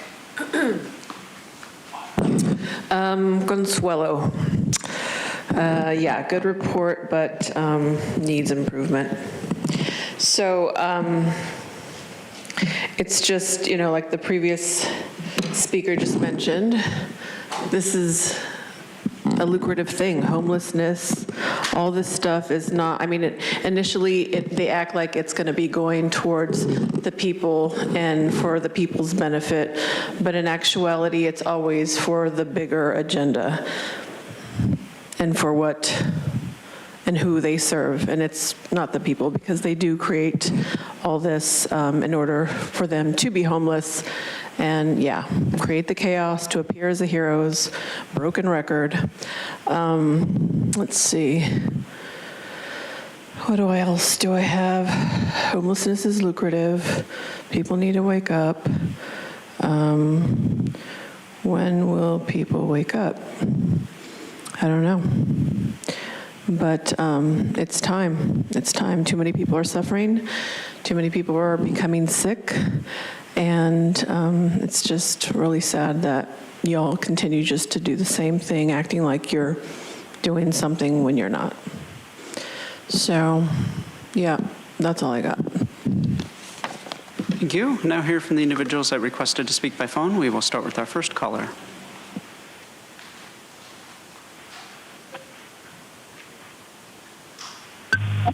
Hold about.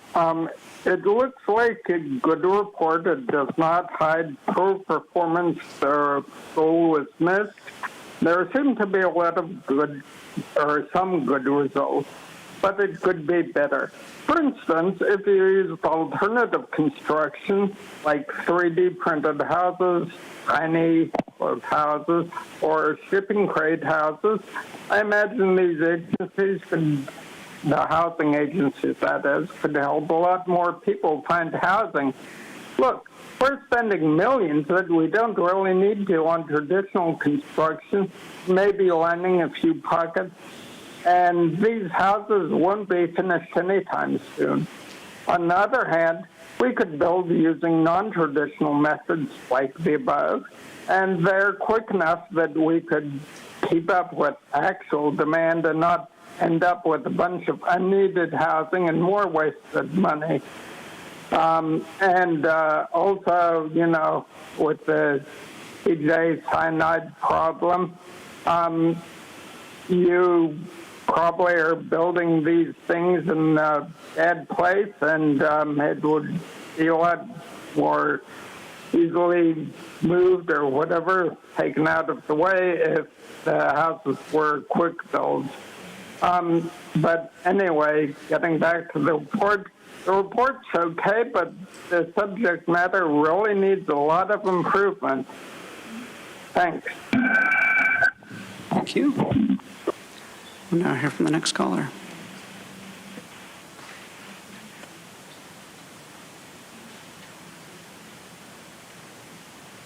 Gambler here. Item number 14. Well, obviously there's a housing problem because we're like rated number, what, like 14th or maybe lower now on the number, like 10, maybe lower. I have no idea. I don't know what the new number is for the move-out states. So we obviously need new housing for the people that live here because our rent is still going up, yet more and more people, more and more San Diegans are leaving. I wonder why that is. I mean, because obviously you're spending our money on the people that are living here, not the new people showing up and giving them everything that the people who've been living here forever deserve. But no, we need to not go ahead and clean out different things that serve these lower end areas like those storm drains, let there be a flood, beg the federal government for money to solve it. But no, we don't want to go ahead and discuss that at all. We want to go ahead and say that we're doing a good job. For what reason? What evidence do I see ever coming from you guys that you serve us? You pretend we serve you. You act that way. You act like your shit don't stink. It does. I'm sorry. I'm sorry to break that to you. Justin, I'm going to ask you, please, you're off topic again. This is your second warning. This is about spending money, citizens, you spending money on other people because we are one of the top move-out cities. Like flat out, people are out every number. You need to build housing for who? People that don't live here? That's exactly what you're doing. Don't try to pretend you're not. Okay? They're totally on top. Thank you. Now hear from the next caller.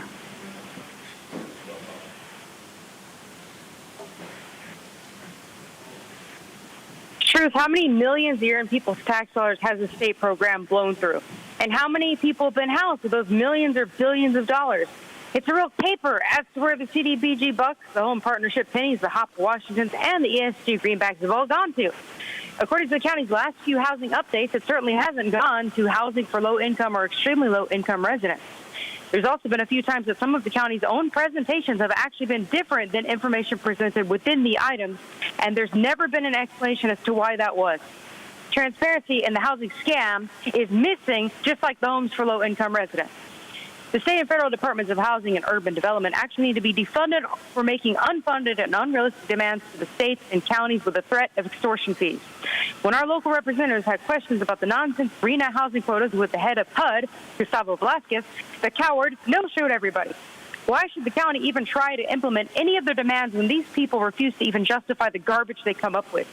The result of all this housing trade has made the price of all housing increase exponentially, especially single-family homes, and all the ADU and other stack attacks getting all the state and county incentives to be built has been to the benefit of big corporate developers like Blackstone and BlackRock.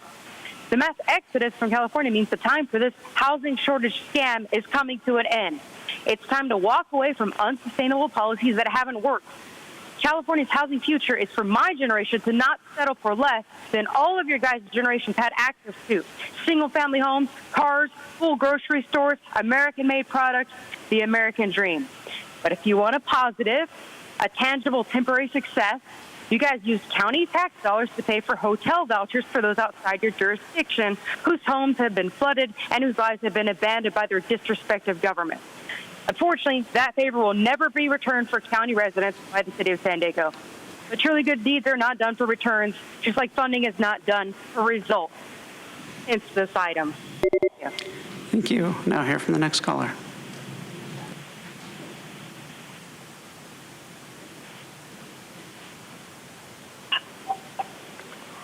Hello, this is Catherine Rhodes, and this is for Supervisor Montgomery Stepp. You know, we never got our full financial justice of the CCDC, Civic San Diego, former redevelopment agency, now the City of San Diego's successor agency. And one thing on your CAPERS report I do want to mention is that, you talk about how much money you gave to a project. What I always want to say is, what is the cost per unit for each individual unit? Did you give like $100,000, but per unit, the unit cost, the total cost was $700,000 per unit or $1 million? I don't know. So I think if you could always put down the total cost for each of the projects from all funding sources, that would give me more information. So anyway, there is so much opportunity to get justice that we never had. For example, in the city of San Diego for the HUD Community Development Block Grant Program income, through political will, we got an extra $240 million because the redevelopment agency actually stole money for the poor and it invested it in private luxury condos and hotels. But we're getting back a lot of that money, but what we're not getting back is the 7% annual interest on that $220 or $240 million. That is probably even larger than $240 million. Plus, we never got justice for the 10,000 affordable housing units that were destroyed. I believe that you can come up with an agreement with HUD and then put it on the ROP so that we could have 10,000 affordable housing units that were destroyed through the redevelopment. A lot of people think redevelopment ended, but as you see on the law, the redevelopment laws are still there until we take care of all our debt. This debt of the 10,000 affordable housing units that were destroyed. Thank you. And Chairwoman Vargas, that concludes public comment on this item. All right. So first and foremost, thank you to the team for the presentation. And I have a couple of questions, not a couple of questions, but I just want to ask a question. First and foremost, I really appreciate the work that's been done, and I really think this is exactly how we're supposed to, how we're supposed to be doing our work, which is the long-term planning process.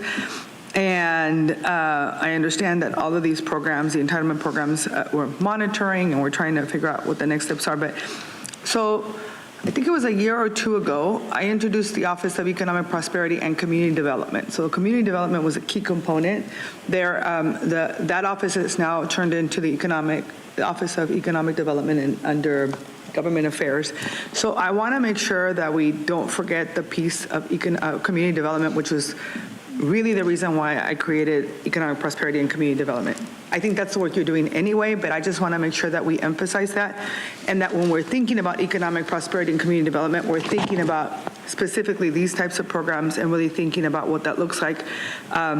To me, what are the activities that predominantly benefit lower income residents as well, so that we're not thinking about programs in isolation about we're going to provide just a service, but we're thinking about it as a bigger perspective blueprint of how do we make sure people get out of poverty, right? I don't know that that's not the level of thinking about we're going to build wealth just yet, but I think it's the first initial step to really thinking about what else could we do and how do we partner. And I believe that this county is doing a much better job of not working in isolation and in silos, and so I appreciate that, and I know under the leadership of our new CAO, that's a top priority. But I think that's critical, number one, and number two, if you read, you all read this, but I think specifically as it says, particularly to aid those unincorporated counties or smaller cities that traditionally did not have access to as many funding sources as larger cities. And so as I'm thinking about Spring Valley, as I'm thinking about, I know people think of Bonita and I think there's a lot of resources, but the truth is that there is a large population of folks in Bonita that are still under, in the poverty rate as well. People think Bonita, I think only millionaires live there. It's not true. I mean, there's a lot of work community people workers who really need access to resources as well. And so I want to make sure, it says here, provide tailored interventions, meal nutrition, et cetera, et cetera. But I want to make sure all of it is looked at in a holistic way. And I know that we're getting to the end of it, right? 2025 was the whole plan, but I feel like we've been able to introduce board letters. We've done a lot of other different work, and for me, and I'm sure Supervisor understand also supports this component of the unincorporated areas. I mean, that's one of our top priorities, and we've got to make sure that those services are getting there. So thank you for all the work and for the direction that this is heading and for providing the information to all of us. And I do want to figure out if you could just on the record tell me sort of how you partner up with the Office of Economic Development, and then with that, I'm happy to make a motion as well to support. Thank you so much, Chairwoman Vargas. So and as David and the team noted, the full name of their department is Housing and Community Development Services. And while this is our report required to the federal government just for the HUD-funded programs, there are also other services that HCDS provides that are more community in nature with a variety of funding streams. And so we visit your board several times a year, but there's other funding streams that support exactly the types of initiatives and programs that you're talking about. In addition, we work with the Office of Economic Development and Government Affairs to help support the work that they do on their CEDS, their Comprehensive Economic Development Strategy, specifically looking at how we can help the unincorporated area and, as you mentioned, those smaller cities. The whole reason the CEDS was created was to help provide that opportunity to access federal funds for our region that hadn't been able to tap into it before. So we work closely with the team in EDGA to make sure that all of the outcomes of our programs align and support each other. Thank you so much for the presentation and for all the work that goes into it. I was wanting to ask a question about the number of people served, and you did provide additional details to my office about that. I think what the CAPER report says is that 74,310 individuals received public services over the last fiscal year. And generally, with these types of reports, I always think it's important to break that number down based on the types of services that people have received. Like some people go all the way down to receiving assistance finding a transitional home. Some people receive assistance with regard to just getting information about where they can go, right? And so I think for us to be able to measure impact, it's good for us to break that number down. So if you could, just for the public, kind of break down what that 74,000 or so people being served means. Through the chair, Supervisor Montgomery Stepp, thank you so much, and we'll have Kelly Salmons take that question for you. Thank you. Through the chair. Thank you for the question, Supervisor. So the 74,000 represents almost 71,000 households receiving nutrition assistance, nearly 2,000 families in HOPWA-supported housing services, including moving assistance, additional nutritional assistance, healthcare services, and case management. Over 1,000 clients connected to 211 for additional information and referrals. 121 residents who were experiencing homelessness being connected with shelter and outreach coordination. 111 residents were provided healthcare vocational training through San Ysidro Health. 89 residents were provided with fair housing counseling services. 60 seniors were provided with housing navigation services, transportation to medical appointments, food resources, and other services. And another 40 transition-age youth received services through court-appointed special care advocates, or CASAs. Okay, thank you very much for that. Of these, how many people do we follow up with, or kind of see where they end up based on our referrals? Do any of the, like CASA, do we work with them to see the trajectory of the 40 transition-aged youth to see kind of how they're doing, or are they involved in other county programs that we support, or in the foster care system? Mm-hmm. Depending on the service being provided, and I can check in specifically on CASA for you, but depending on the service being provided, as mentioned, some is case management, so it's a longer-term relationship, while other things such as food assistance looks like someone visiting the food bank or something along that line.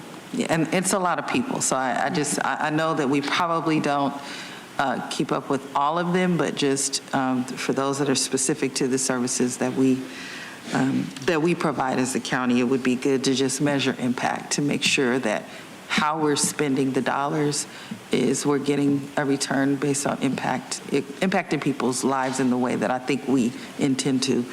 The only other question I had was about the consolidated plan process overall. I know there's quite a bit of community outreach. What does that look like, and are we entering a season where we're beginning that again to go to the next consolidated plan season, so to speak? Thank you for the question through the chair. We are in the thick of it in creating our next 5-year consolidated plan. We've had several community outreach events already earlier this year. several in person and virtual, as well as a variety of surveys and engagement activities on the Engage San Diego page to seek feedback from the community. And we will be back here to your board in October to approve the strategy for the next consolidated plan. Okay, that helps, and if there's any information we can get out to, I saw one of the cities was Lemon Grove, that is a part of the service geographic model. So, and of course, the part of Spring Valley that I now have in my district, along with Casa de Oro and Rancho San Diego, we would love to get the word out to them so that they can be a part of those sessions. So thank you for all the work, and I'm happy to second the motion. Thank you. All right, seeing no additional comments, we have a motion and a second. Please vote. Chairwoman Vargas, that motion passes unanimously with all supervisors who are present voting aye. Okay, item 17 was withdrawn, but I'm going to go ahead and open it up for public comment. Thank you. Yes, thank you, Chairwoman Vargas. Item 17 has been withdrawn because it was brought forward by Supervisor Desmond and he is absent. Speakers can address the withdrawal, but again, the board will not be taking any action on the item or discussing the item. So again, speakers, please keep your comments limited to the withdrawal. We have 9 requests to speak on this item. 3 in person, 6 requesting to speak by phone. I'll note that we received 3 e-comments in opposition. Any individuals that requested to speak on item 17 by phone, please dial into the conference line using the instructions that were provided to you. We'll begin with the in-person speakers. They are all in opposition. As their name is called, please come forward. I'd like to invite allegedly Audra, Mark, and Consuelo. You'll have 2 minutes to address the board. I'll ask you to please begin by stating your name for the audio record.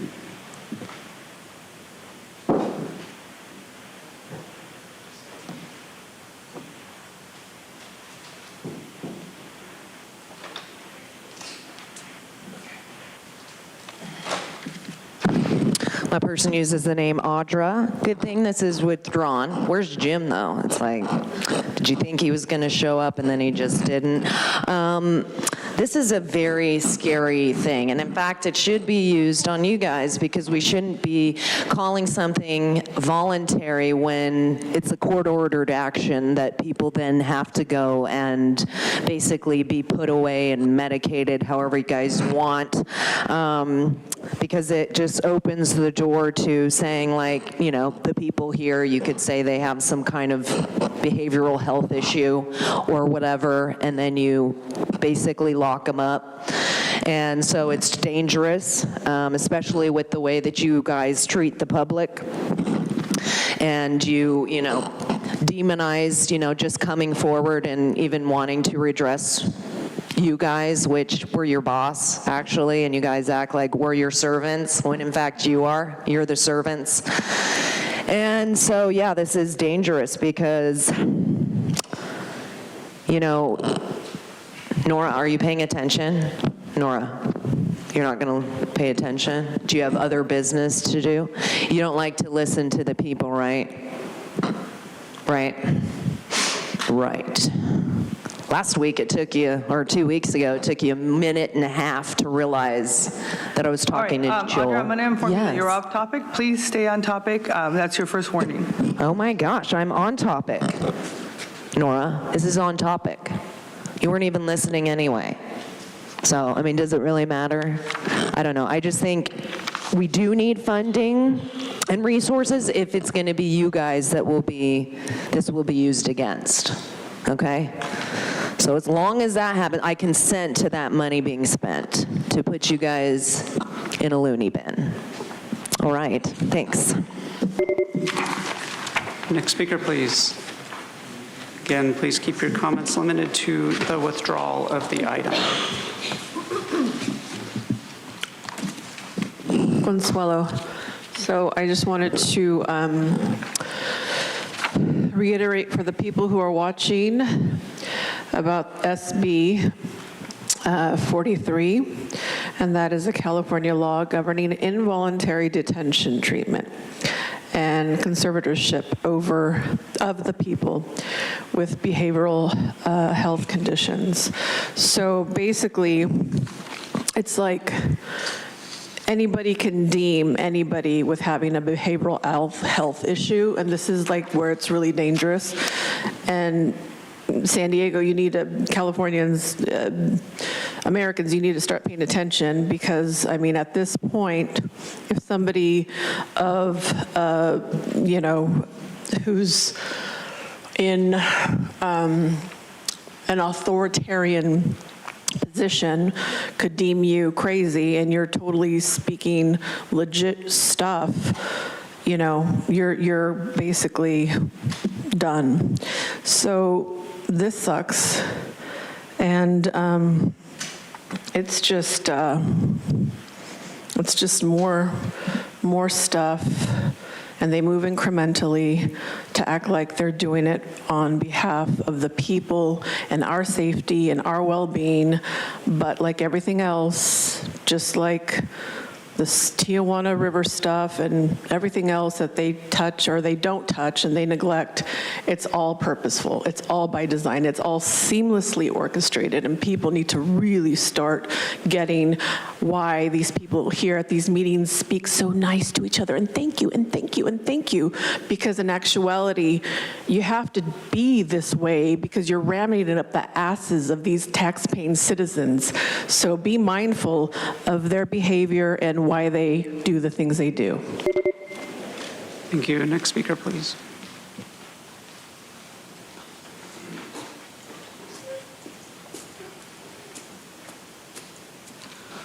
Mark, in regards to SB 43, people need to see this video on YouTube. And I'll tell you why here in a moment. Here's some times to make it easier to pinpoint different topics and something that's 2 or 3 hours long. So basically, SB 43, it's about conservatorship, and it takes, now before, to declare conservatorship on someone, you basically had to say that they were a danger to themselves or others, or that that was the main criteria, or that they couldn't even house and feed and clothe themselves. People would actually go to court that had been under conservatorship and would prove that to a judge to get their rights back. Now they're changing it so that a homeless person, and I've actually heard women in absolute terror saying that they're afraid of Todd Gloria's 1,000-bed system. They said, I'd rather be homeless on the street than stay with 1,000 people like that. They're actually scared. And under this new law or policy, whatever it is, Senate bill, these people would have no choice. They'd be declared a danger to themselves that they're making themselves homeless. And then a psychiatrist, perhaps a complete nut who just wants to drug everyone. Or, I mean, we have doctors who want to give trans surgery to 3-year-olds. There's, and this whole video, The Minds of Men, was about lunatic psychiatrists. We have a big history of them in the U.S. And they'll be under the purview of people possibly like that, who will be drugging them for the pharmaceutical industry. It's a very dangerous precedent to set. Shouldn't happen ever. Thank you. We'll now hear from the individuals that requested to speak by phone. Again, please keep your comments to the withdrawal of item 17.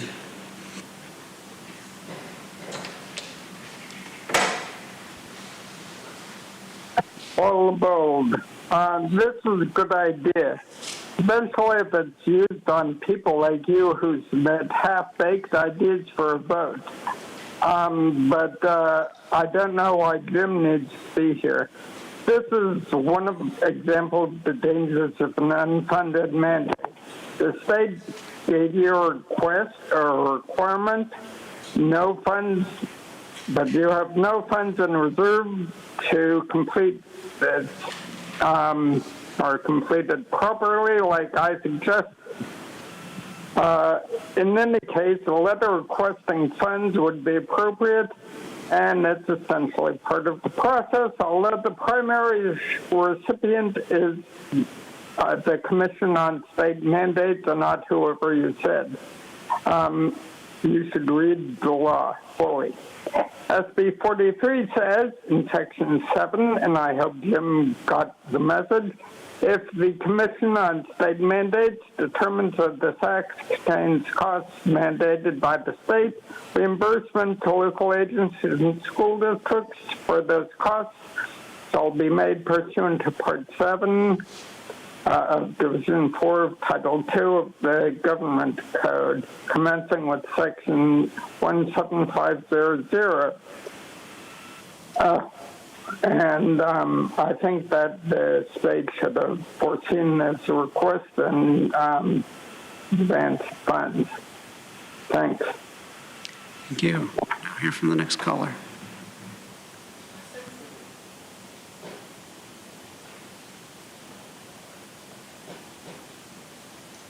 Gambler here. I am completely not surprised Jim is not here. He loves to talk shit, but when it comes to actually doing something, nowhere to be seen. Now, regards to this measure, oh my God, I bet you guys cannot wait to vote yes on this. That way, through those false claims that you have that stupid-ass restraining order from, which is a double-edged sword, I hope you understand that, is you would try to use that to get me locked up. What? Because I called you a female equivalent to a dick. I'm sorry. I didn't understand the new woke definition of what that meant.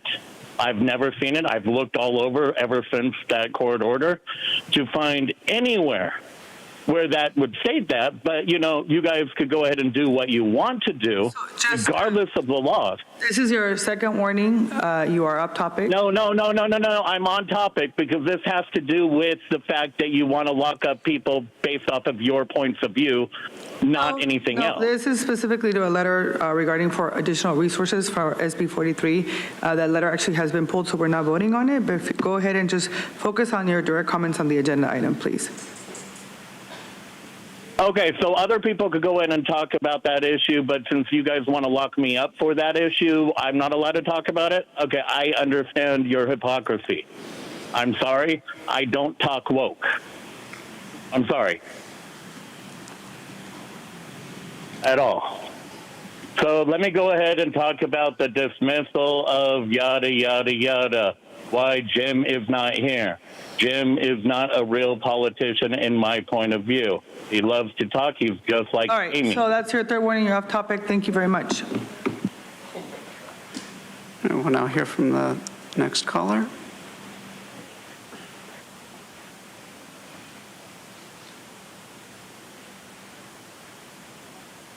Hello, this is Catherine Rhodes. What I wanted to talk today is the reason why we're here. The reason why we're here is Mayor Todd Gloria. What Mayor Todd Gloria is doing is taking his, it used to be the city of San Diego was in charge of housing for the homeless and the county was in charge of behavioral health. But what Todd Gloria did was go ahead and get these law changes because what's going to happen is he's moving all the homeless issue and the drug issue and basically, you know, all the issues from a city of San Diego problem to a county of San Diego problem. So he just literally threw everything. Catherine, I'm going to ask you to please stay on topic. SB 43 is specifically to asking you for additional resources from the governor. I know you have opinions about the mayor. Totally understand that. But if you could just focus specifically on this item. Thank you. Thank you. And so anyway, where was I? Let me get to my thing. I just got discombobulated anyway. So anyway, I believe that the main reason why Golden Hall is going to be closed, the tents are going to be closed, there's going to be another 1,000 people that now you, the county, are going to be responsible for under this SB 43 is because back in 2020, AB 32 banned new contracts for private prisons. Those contracts are literally running out at the end of the year, right in time for SB 43 to take all the homeless people, I guess 1,000 homeless people that are going to be kicked out of Golden Hall and Balboa Park. And then it's your responsibility. And then before you, please try to actually have housing first before you actually put them into these private prisons. somebody never had the opportunity to have housing first, or if they were doing great at Golden Hall, try not to just put them into prison because now they're homeless and they're poor. Thank you. Now hear from the final caller.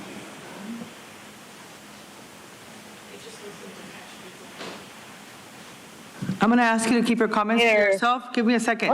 If you need to have conversations, please step out of the room. This is your first warning. Go ahead.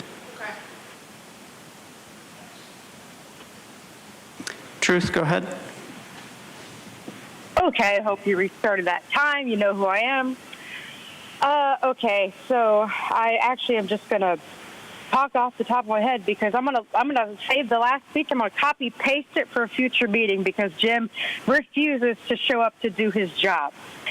And so conservatorship, this is something that Republicans and Democrats, they both agree on because they love clean streets. They want it to look like they've actually achieved something. It's something they agree on. Republicans and Democrats partnered up together. You know how they like to pretend they're on different teams, but they actually do the same thing, no matter who's in office, every single year in campaign season. So I understand Jim wanting all this money and you guys going to vote yes at some future date for the system that locks people up, puts them on drugs. And you know, your county health, whatever he is, Bergman, director of BS, if I'm not mistaken, when he was at the Sandag Public Safety Committee, he described these programs very well. And so let's just hear what he has to say about it. This is the crisis stabilization unit. I'm not kidding and I'm not exaggerating. It feels like a day stop, like places I used to spend hundreds of dollars for like birthday presents to send my wife. It's entirely a locked facility. This is an enigma wrapped in a ham sandwich or something. So how many billions are going to be wasted on the enigma wrapped in a ham sandwich? Is this the best the county can offer with $51 million of people's tax money? However, I don't know if Jim or anyone else considered the fact that the state is in debt. There's not going to even be this money. However, we know how they get fiat funny money printed up all the time for all kinds of pet projects. So maybe it'll still happen. It'll come out of thin air and we'll all pay. Well, guess what? More inflation, more homelessness, more people to sweep up and lock up, put on drugs, right? Thank you. And Chairwoman Vargas, that concludes public comment on item 17.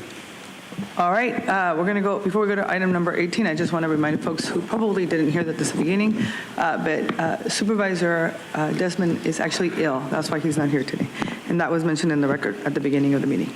All right, next item on the agenda is item number 18. We will move to that item, issuance of revenue obligations by the California Enterprise Development Authority for the benefit of EDCO Waste and Recycling Services. I'm going to go ahead and turn it to public comment.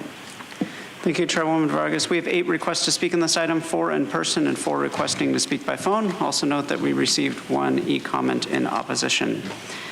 Any individuals that requested to speak on item 18 by phone, please dial into the conference line using the instructions that were provided to you. We'll begin with the in-person speakers. All speakers are in opposition. As your name is called, please come forward. I'd like to invite allegedly Audra, Brian Rumbaugh, Mark, and Consuelo. You'll have 2 minutes to address the board, and I'll ask you to please state your name for the audio record. And again, please stay on topic. This is item 18, which is related to an issuance of revenue obligation bonds by the California Enterprise Development Authority for the benefit of EDCO Waste and Recycling Services. I'll ask you to please begin by stating your name for the audio record. Mark. So I don't have a lot to say about this. I did look up EDCO there, and obviously there's a corporation, LLC, several different subsidiary corporations or companies. It seems to be a family-owned business. I do not know how much money this family makes from this, and I'm not against people being generally well off, although I do think that in our capitalist system, there should be a cap. I don't think there should be people with $150 billion while other people are homeless. That's just whacked. And that goes back to wealth inequality in America, that video I held up before, and what the ideal wealth distribution would be. But that being said, I don't know what this family makes off this, but since this and all of the other corporations that are hired by our supervisors in our county to do necessary work that's a constant in our community, there's a difference between making a good living and just getting filthy rich. I don't know if this family is or not. I didn't look up their net worth or anything like that. But I find quite often in government, partnering with corporations, people are getting just filthy rich. And in fact, there's companies like BlackRock and such that invest in many of the companies that are hired to do our garbage collection and such. And that's a crime. You could have people making a very nominal amount to handle these types of things. They're consistent. We use them all the time, and many other businesses. So people, please consider that. You're being ripped off, probably. Thank you. Next speaker, please.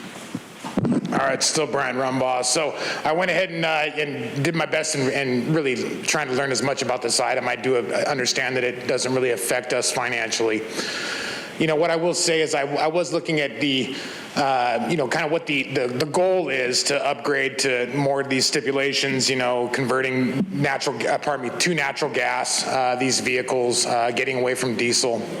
What I will say is to kind of go off of what Mark just said is it is very true. People that work for the counties, believe it or not, I actually have done plenty of work for the brother that owns that company, and yeah, they are well off, and I do support them, and they're actually an honest, hardworking people.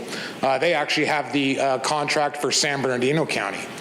And what I will say again is when we look at the government getting into and forcing for this green objective, moving away from already, which is a renewable fuel, and going to compressed natural gas, which there's a lot of negatives to compressed natural gas as well.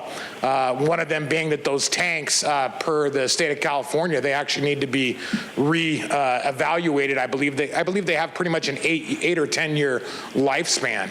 And then it's a major surgery. Meanwhile, in this society that we live in, and I noticed that the next agenda item is once again the war on oil, or really what it boils down to, guys, is the war on energy. Okay, because a long time ago, the Rockefeller Foundation did do a report on how is it that we had such a strong middle class in America when the black men that were so proud, and you're talking about a demographic that the husbands stayed together, they wore suits on the weekends, and this is not a racial thing, it was a middle class. Man. Next speaker, please.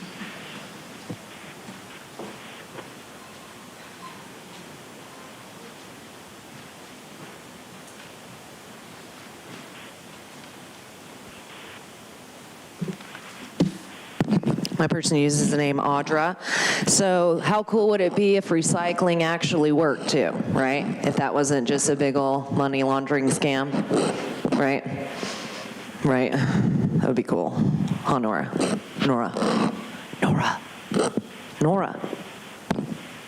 Why are you ignoring me? I'm going to ask you to stay on topic. That's all I'm asking. I'm waiting for you to be on topic. That's all I'm doing. Great. That is on topic, because recycling is a scam. We pay all this money to do it, and in reality, it's not even really happening. And it's interesting because, with your whole Green Deal, it makes you wonder, these trucks are pretty bad at pollution, right? And so I'm wondering when we're going to do electric ones. Is that going to be coming soon? Or perhaps we're just not going to use those trucks anymore, and then we don't have to pay to pretend to recycle? That would be good. Wouldn't it be cool? It'd be really cool if we just quit lying to the people and saying, this is what's happening when it really isn't. Because that's what tends to be the name of the game, right? Just like these trucks probably don't smell, right? I don't know, Nora, you say things that's it may smell bad, but it's safe. So it's cool. Like, I like, that you guys just show people your true colors, because that's the way they can see exactly what's going on. And if we realize that we're being lied to on a massive level, it goes into this whole recycling shenanigans. It's just another way to launder money. It's great. It's good, right? Just putting money in people's pockets. Oh, it's great. Yeah, it's nice. Too bad it's a scam, but that's all right, as long as people make money. Thank you. Next speaker, please. I'm a little confused. Are these, Consuelo, are these bonds to sue Edco? Hello? Anyone? Please focus on your comments. I am. I'm asking a question. This is not a time for discussion, so please focus on your comments. Okay. If you so have any I'm not specific sure if questions, this feel free to is. I direct just them don't want to be our off topic meetings. and get kicked out. No, it's okay. So, I'm just informing you how can you put the time on hold? Okay. So just a reminder, you have a right to come and speak, give your opinion. If you have any specific questions or comments that you need feedback from any of your supervisors, feel free to reach out to our office or to the CA's office. Hey, I reached out to see if you were okay. You never reached back. Oh, I'm sorry. Good. Never got it. Anyways, ask Claudia. So, so let's see. If this is, in fact, to authorize bonds or funds to sue them, I don't know. I'm happy with Edco. My husband will disagree, but I think they do a good job. And let's see. Also, I just, I guess I'm unsure about this, so I'll end there. Oh, Edco's borrowing. Oh, hold on. Hold on. I'm done. Thank you. We'll now hear from the individuals that requested to speak by phone. We'll start with our first caller.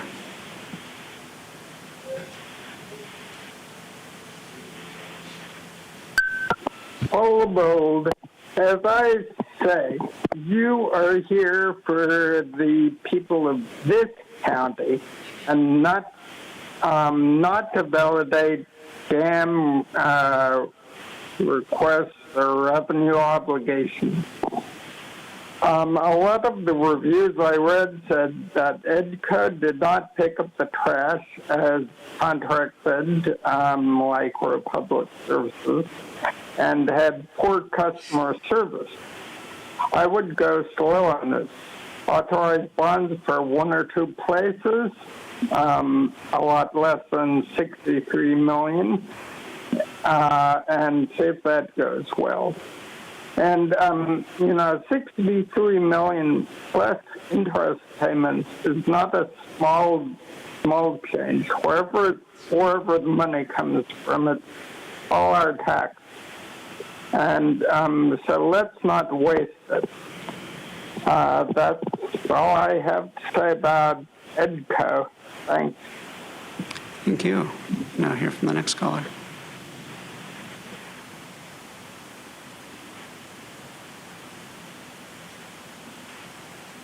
In truth, EDCO would like $63.5 million in debt obligation loans. Does that mean trash services will go up in price later on? That's garbage. What rubbish? This item needs to be scrapped because it's inevitable. If they're using these millions to buy buildings, refurbish buildings, buy new cars, new trucks, new trailers, new yards, new facilities, new carts, new bins, and new machines, all of this is going to come right back. So to answer the question about electric trash trucks, no, they're not coming anytime soon because they're inefficient and expensive. That's why they're going to be using natural gas vehicles. It also doesn't show how much money EDCO is making off people paying their trash bills if they can actually afford to pay back $63.5 million in a loan within a reasonable amount of time. Maybe they should have been recycling some of that extra money as savings to their customers. And what's going on at their Fallbrook location that they need $16 million to fix it up? That's 16 times the money going to their Spring Valley location. Sounds like wasteful spending. But I know Joel supports this item because he likes to eat junk food that amounts to trash. EDCO is a requirement for that. I think this loan should be denied by the county if there's no guarantee that people's trash bills won't immediately and permanently keep increasing right after this money begins to be spent by EDCO. It doesn't matter if various stakeholder cities and public-private partnerships with EDCO have given them awards or not. That does not help anyone who pays their bill. I also think the California Enterprise Development Authority should be dismantled because they are encouraging debt and enabling big monopolistic corporations to rake in bigger and bigger profits at the expense of the average struggling resident. I'm also concerned that if there's any leftover money from the $991 in unanticipated revenue by the approval of this item, that it won't just go to paying for various staff, like it says, but that it may also go to enabling Joel to keep eating junk food and texting food porn during these meetings. And this is what it leads to. There's a difference between the chicken and the pig when it comes to breakfast. It's just confusing when we talk about. Thank you. And Chairwoman Vargas, that concludes public comment on this item. All right. With that, I'm happy to go ahead and make a motion. Is there a second? Second. All right. We have a motion and a second. Please vote. Chairwoman Vargas, that motion passes unanimously with all supervisors who are present voting aye. Okay, thank you very much. The next item on the agenda is item 19, protecting San Diegans from the impacts of the big oil industry. Supervisor, would you prefer public comments first or your comments? Okay, so why don't we go ahead and have public comment first, and then we're going to go ahead and turn it over to the Vice Chair. Thank you, Chairwoman Vargas. We have 13 requests to speak on item 19, 5 in person, and 8 requesting to speak by phone. Also note for the record that we received 20 e-comments, 17 in favor and 2 in opposition. Any individuals that requested to speak on item 19 by phone, please dial into the conference line using the instructions that were provided to you. We'll begin with the in-person speakers. All speakers are in opposition to this item. As your name is called, please come forward and stand in the arrows until it is your turn to speak at the podium. I'd like to invite forward the following first 3 individuals, allegedly Audra, Oliver Twist, and Brian Rumbaugh. I've called your name. Please come forward. I'll ask you to please state your name for the audio record.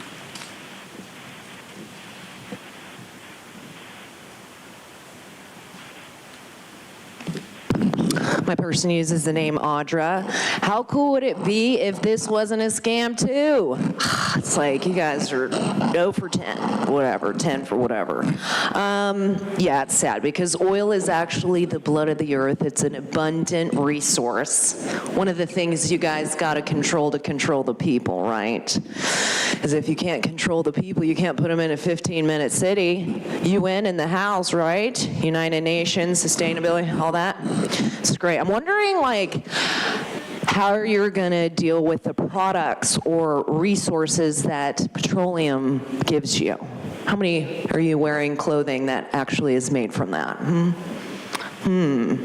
How many items do you use that are made from that? What are we going to do? Are we just going to ban everything, right? It's cool. It's cool. It's just like water, right? Oh, we're in a drought. We're going to have to give you back your own sewage. It's the only way to do it, right? Yeah.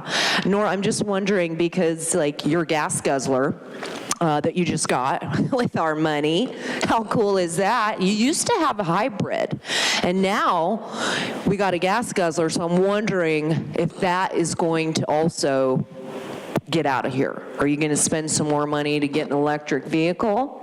I don't know, right? Because the plan is for us to just walk and bike everywhere, take public transit, right? Because then at least we're going to save the planet.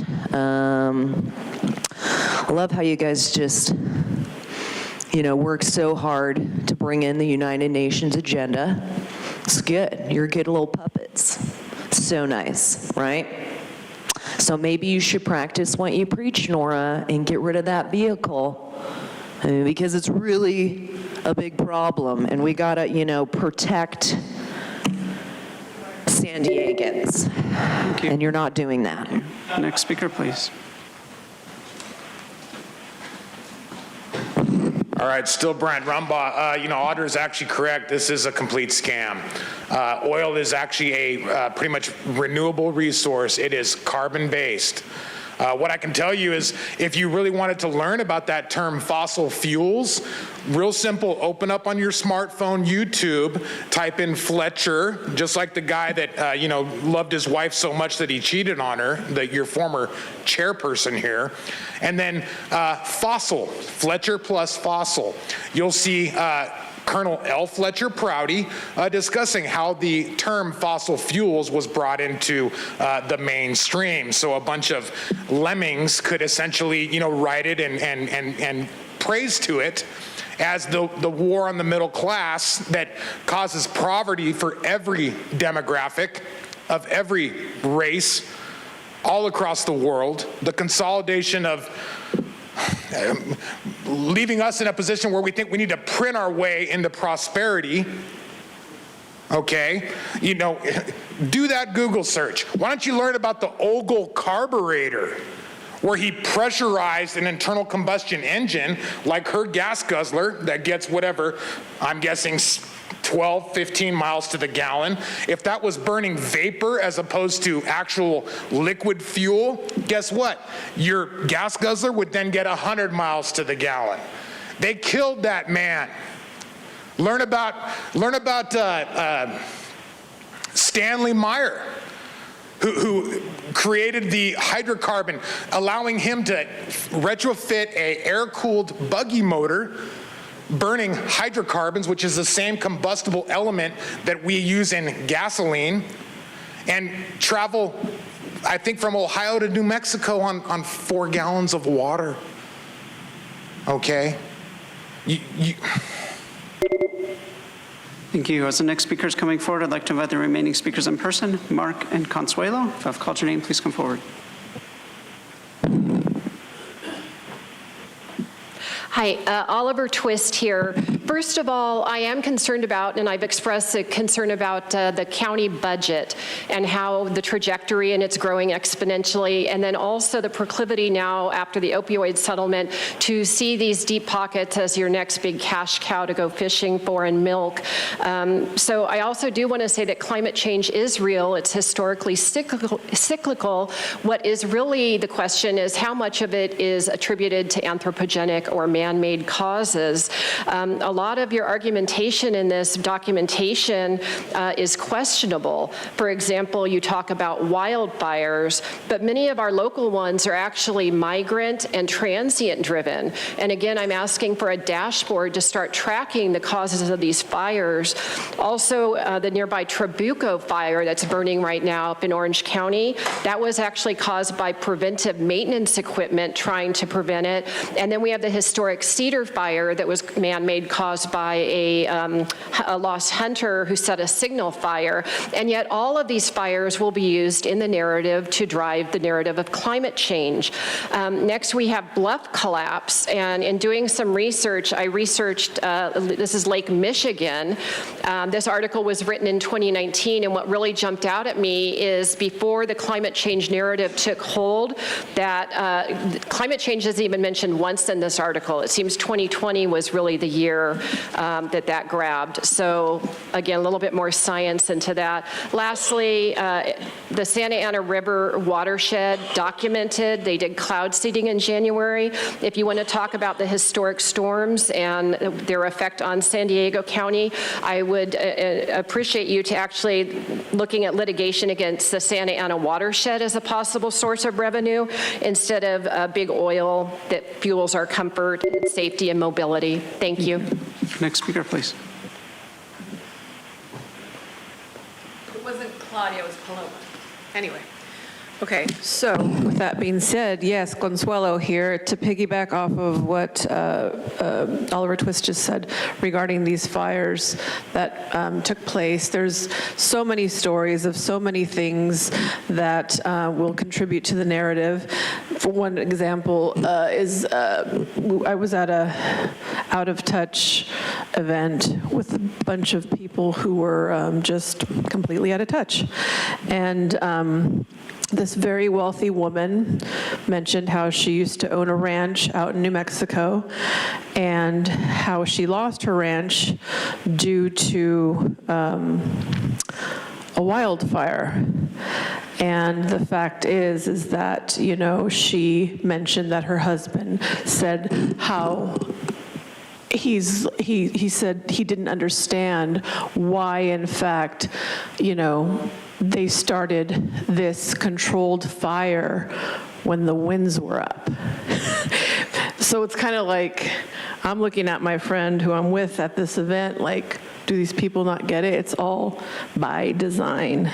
The winds were up, and that's why they had these controlled fires, and it went out of control. Anyways, okay, what else? Yeah, we are the carbon they want to reduce. It's just so funny.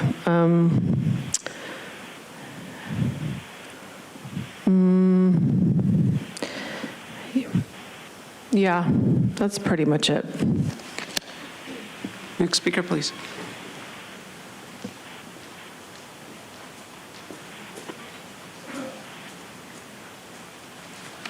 So as Mary said, Mark, by the way, climate change is real, but it is by far mostly not caused by human beings. In fact, it's really obvious. Just yesterday, all you have to do is step out of the shade and to realize the incredible immense heat of the sun. Solar cycles are the main thing that cause changes in climate, always have been. This isn't my opinion. The most reputable scientists in the world and climatologists are saying this. John Coleman of KOSI, this is a title you can see on YouTube.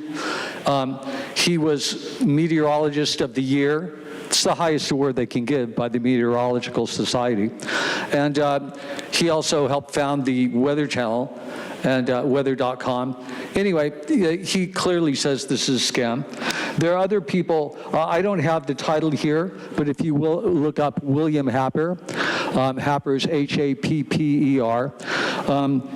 Happer is an American physicist who has specialized in the study of atomic physics, optics, and spectroscopy. Professor of Physics Emeritus at Princeton University, longtime member of the Jason Advisory Group, where he pioneered the development of adaptive optics. Happier served as director of the Department of Energy's Office of Science as part of the George H.W. Bush administration. Just incredible, this guy's resume. And you can look up William Happer, climate change, or global warming, and see that he knows it's wrong too. Lord Monckton, Scottish Lord, doesn't have to help the people at all. It screwed him. His father was in the House of Lords. He didn't get permitted, probably because he disagrees with us. A global governance needs an excuse to override everything globally, all the laws and countries' policies. This is the excuse for global governance. Many other examples. Thank you. We'll now hear from the individuals that requested to speak by phone. We will start with our first caller.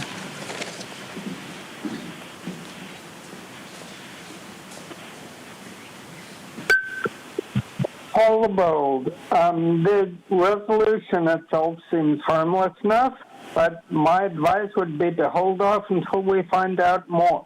The pollution problem has been going on, and California has also known about it for years, whether or not since Rachel Carson in the 60s or Al Gore in the 90s.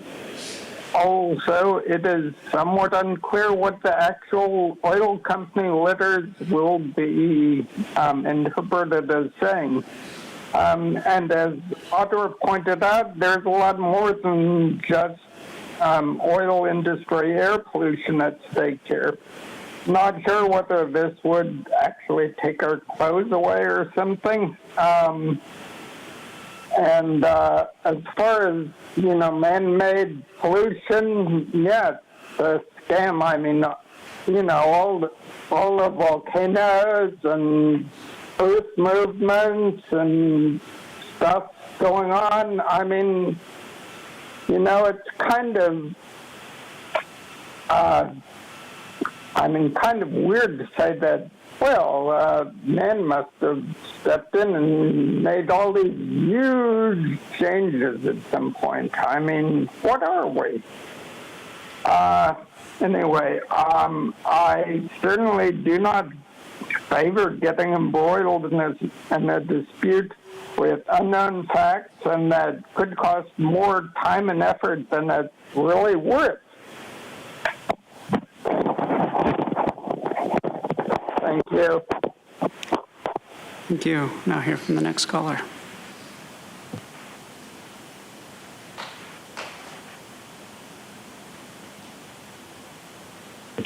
Hello, Hello, Chair Vargas and Supervisors. My name is Karina Gonzalez, and I am the Deputy Director with Hammond Climate Solutions Foundation. Big oil companies have spent decades profiting from fossil fuels, knowing full well the damage they were inflicting on our planet, but continue to do so to increase their profits. They've misled the public, lobbied against climate action, and obstructed the transition to affordable and renewable energy. This resolution is a great first step, but it's not enough. We need elected representatives that demand transparency, implement stronger environmental regulations, and ensure fossil fuel companies pay their fair share to fund climate solutions. I would like to thank Vice Chair Lawson-Remer for her leadership on this important issue and urge the rest of the Board of Supervisors to vote yes on this resolution. Thank you. Thank you. We'll now hear from the next caller.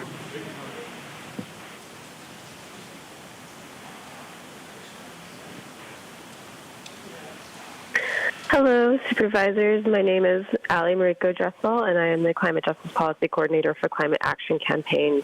As a local advocacy organization, we fight day in and day out to protect communities from the biggest impacts and damages that the fossil fuel industry has done for generations. And when it comes to climate justice, it's critical that we cut to the source of fossil fuel pollution and hold the biggest corporate polluters accountable, which is why we are in full support of this resolution to support Attorney General Rob Bonta's efforts to not only identify the damage that big oil has done, but also take that legal and financial responsibility to amend the decades of deception and damage. So we applaud Vice Chair Tara Lawson-Remer's office for highlighting this opportunity for justice, and we stand in solidarity not only with Supervisor Lawson-Remer, but with all the communities who have been unjustly impacted by the climate crisis. Thank you so much. Thank you. Now hear from the next caller.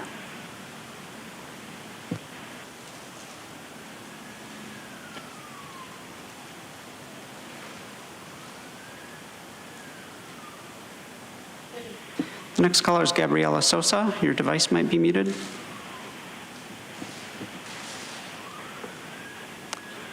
We'll come back to that caller.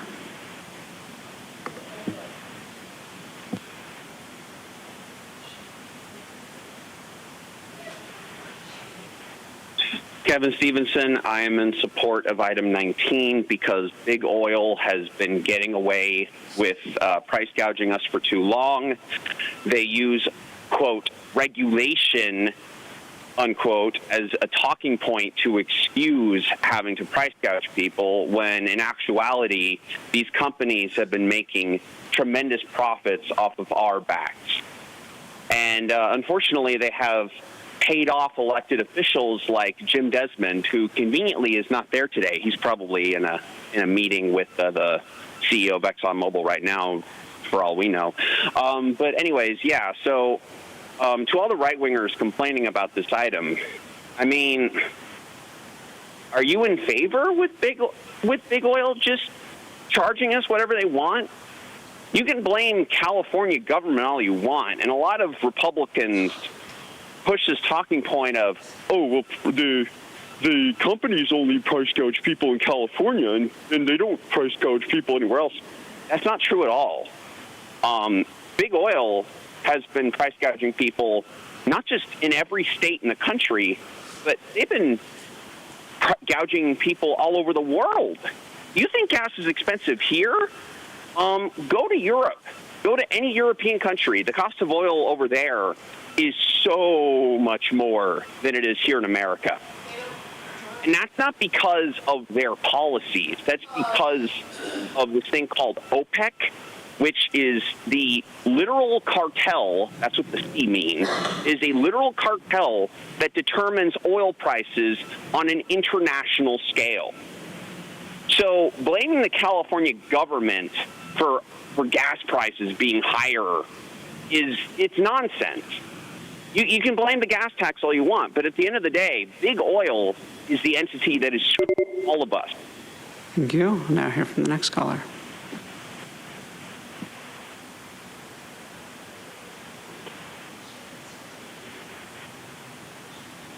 Hello, this is Catherine Rhodes, and thank you for my supervisor, Tara Lawson-Remer, for bringing this forward.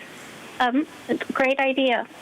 I also want to tell you another great idea in order to, let's say, if you ever wanted to actually stop offshore oil drilling in San Diego County.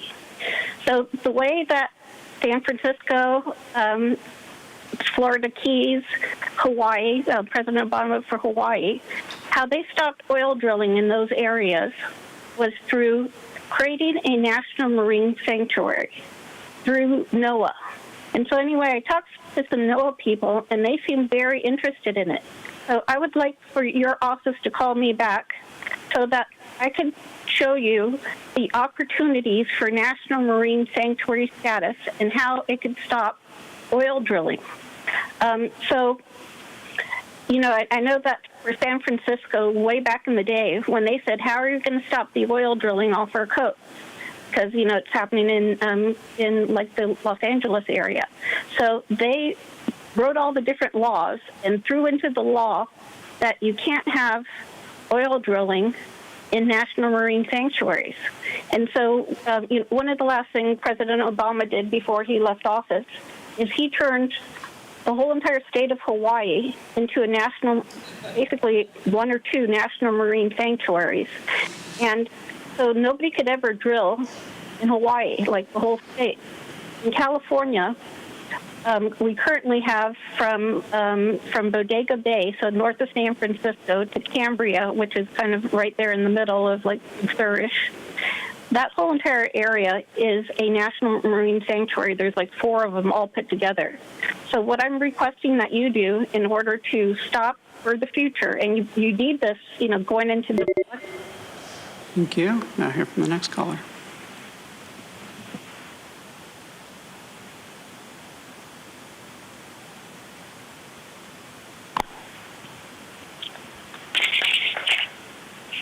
Good morning, Board. My name is Kathleen Lippett. Petroleum-based products impact every aspect of our economy. We are reducing reliable, affordable, abundant, sustainable, and distributable energy and trying to replace it with so-called green energy projects that will be unreliable, unsustainable, and unaffordable. During the heavy rains, electric vehicles will not be reliable. During heavy rains, school buses had to be shut down and replaced with gasoline-powered buses in order to pick up children. The increased risk of power surges leads to overload, and local distribution systems in California and its energy companies redirected upgrading current power systems to accommodate more electric vehicles and charging stations when they should have spent money to bury their power lines, as electricity companies have been promised to taxpayers for years. Utility companies now shut off power during high winds and excessive heat. Excessive heat is problematic, and these burdens are heaviest on our lowest income communities. As usual, this policy needs to be looked at from both sides.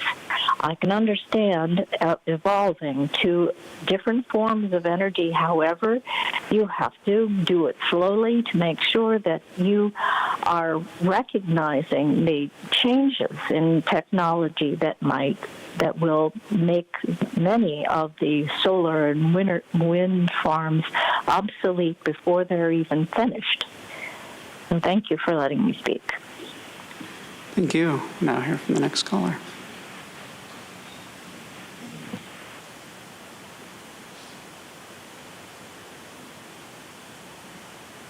Truth, this item doesn't have much information. Everybody knows why, right? We just sit here and have theater all day. Sit up here, we do theater like all day long. Tara, what are fossil fuels? Are you telling everyone that you believe in the conspiracy theory that oil comes from old dinosaur bones? That's crazy. Oil is a naturally occurring substance from the earth. There's also reference to the Socialist Foreign Agency, the United Nations, whose charter was written by communist Alfred Hiss. I'm sure you know that, Tara, having worked for the UN.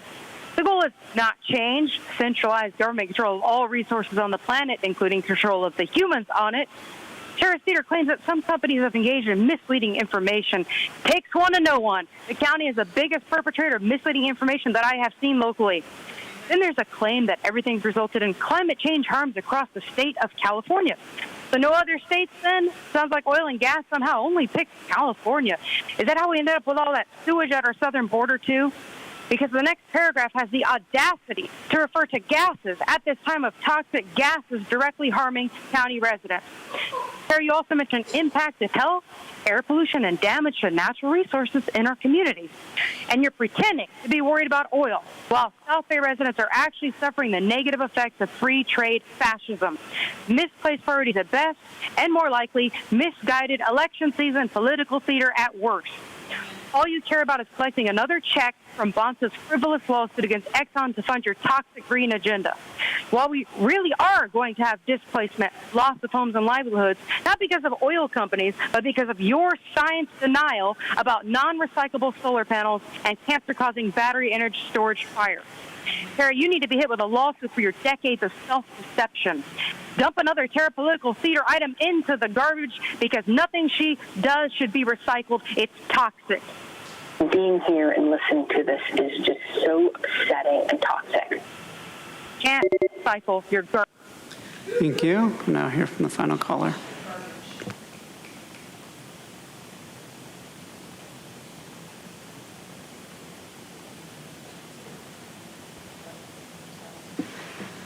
Again, the final caller is Gabriela Sosa. Your device might be muted.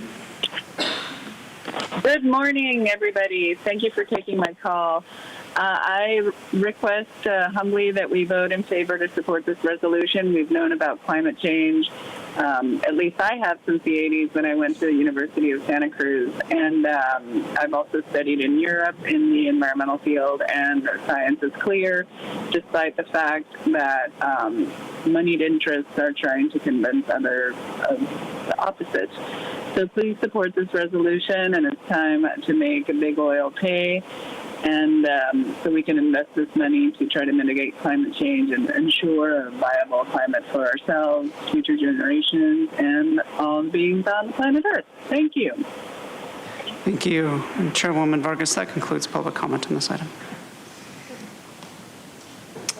Thank you so much. I appreciate my colleagues' consideration of this item. Over the past few years, San Diego's seen historic droughts, flooding, and wildfires, and the situation is only getting worse. We've seen increasing air pollution and damage to our natural resources, like the bluffs that are crumbling in my district. This past weekend and last week, we saw increased heat waves. And we all know that the oil industry has been one of the largest perpetrators of climate change and these climate-inflicted harms. So today, I'm asking my colleagues to join me in supporting Attorney General Rob Bonta's efforts to hold the oil industry accountable for the damages being inflicted upon our communities. According to the United Nations, fossil fuels are the largest contributor to global greenhouse gas emissions and are responsible for nearly 90% of carbon emissions. So this AG's lawsuit would seek financial damages from the 5 largest fossil fuel companies in the world: ExxonMobil, Shell, Chevron, ConocoPhillips, and BP. The fact of the matter is that even back in the 1960s, these big oil companies knew that the burning of fossil fuels would inevitably warm our planet and hurt our climate.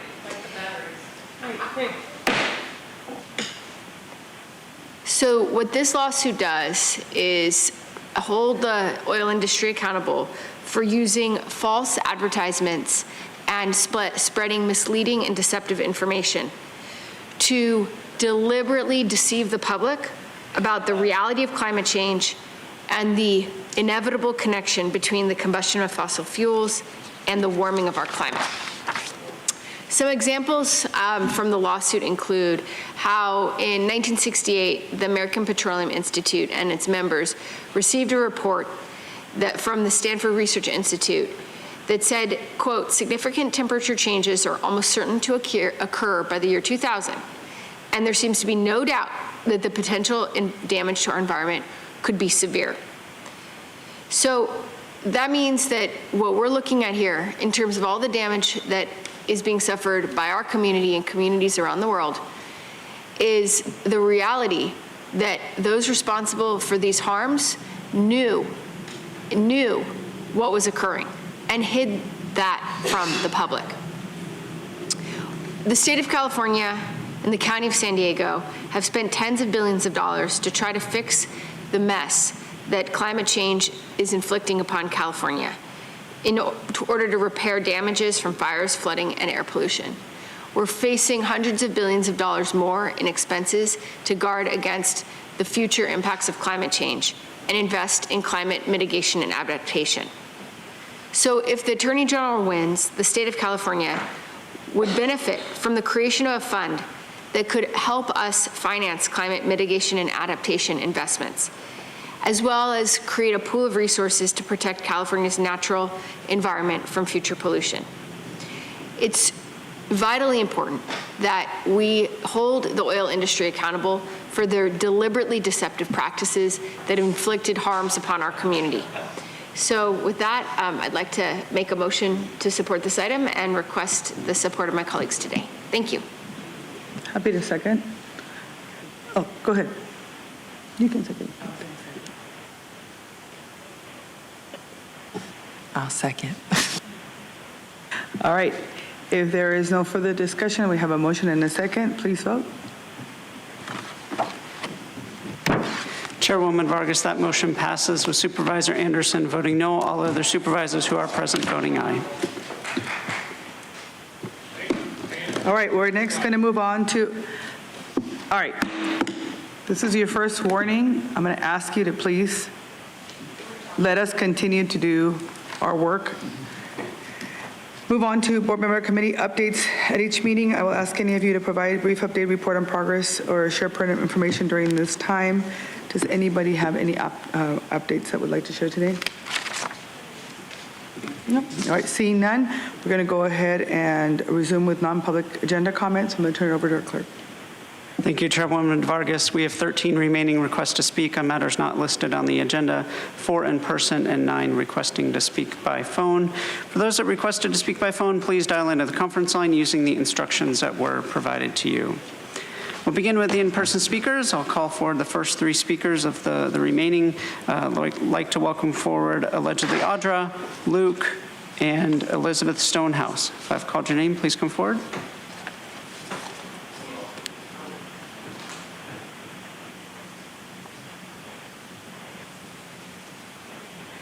I'll go ahead and call all the individuals, Stephen Stonehouse as well. Thank you. You're welcome to come forward in any order. You'll have 2 minutes to address the board, and I'll ask you to please state your name for the audio record.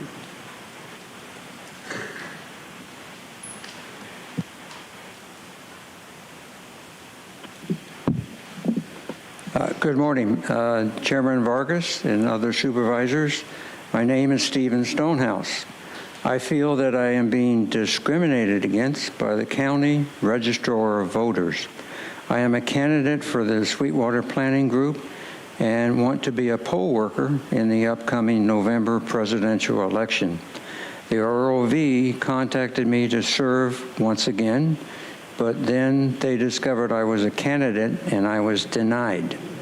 I contacted Justin Quimley, County Council, about being a poll worker as well as a candidate, and he replied that there is no California law that prohibits a candidate from also serving as a poll worker. I contacted Aaron Meyer, Chief Election Service Division, and was told it remains their practice to not assign candidates as poll workers because their name may appear on the ballot at their polling station.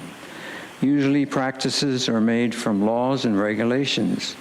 When I was a poll worker in the 2024 primary election, we had 3 days training on what to do and not to do, and I was required to take an oath to uphold California laws regarding elections, among which was not to influence anyone at the polling station. I take oath-taking very seriously. I took an oath to our country when I joined the Air Force. I again took an oath when I received my top secret clearance. In civilian life, I became a licensed customs broker and took another oath to uphold U.S. customs laws and regulations. I would like the ROV to not make a blanket statement that a candidate cannot be a poll worker just because their name may possibly appear on a ballot at their polling station. Thank you. Your time is up, sir. Thank you so much. Next speaker, please.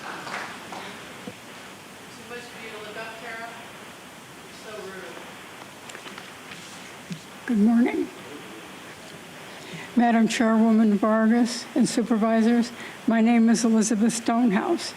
I believe that the ROV has acted in a discriminatory way toward me in that after requesting that I join them to work as a poll worker, they decided that I could not because I'm on the ballot for a volunteer position that is for a position which concerns only the planning and land use area of the county.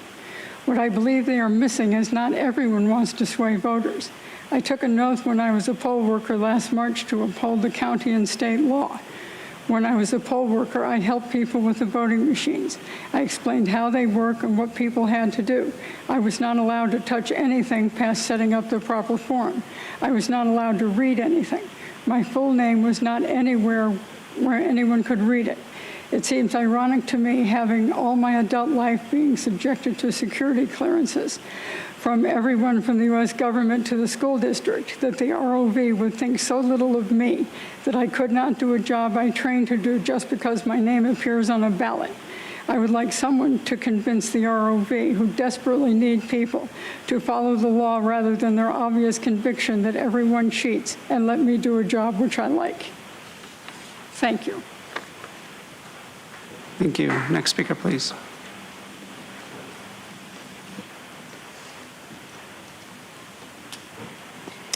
Luke, I wanted to show this camera my shirt.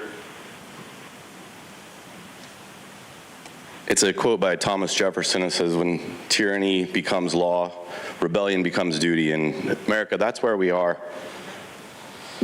I'm going to read this from a website that my friends have designed. They have a plan to help reformat this country.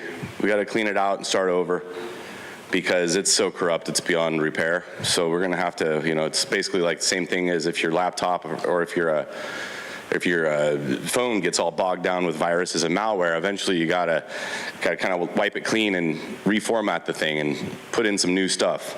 So this is from the website, quantumparty.org. It's about reformatting this country. And on this page is quantumparty.org/reformat. So if you want to check it out, I invite you to. It says, we've reached the end.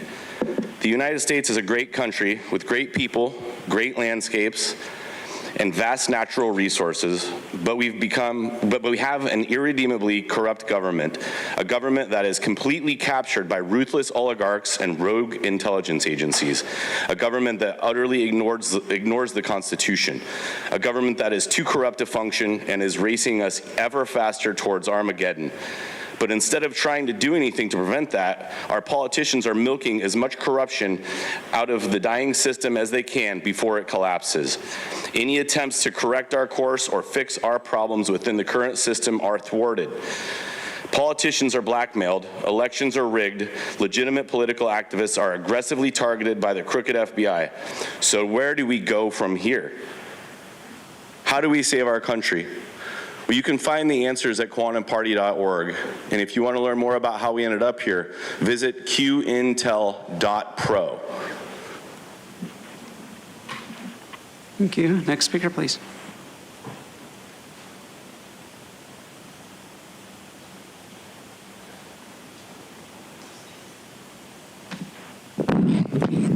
My person uses the name Audra.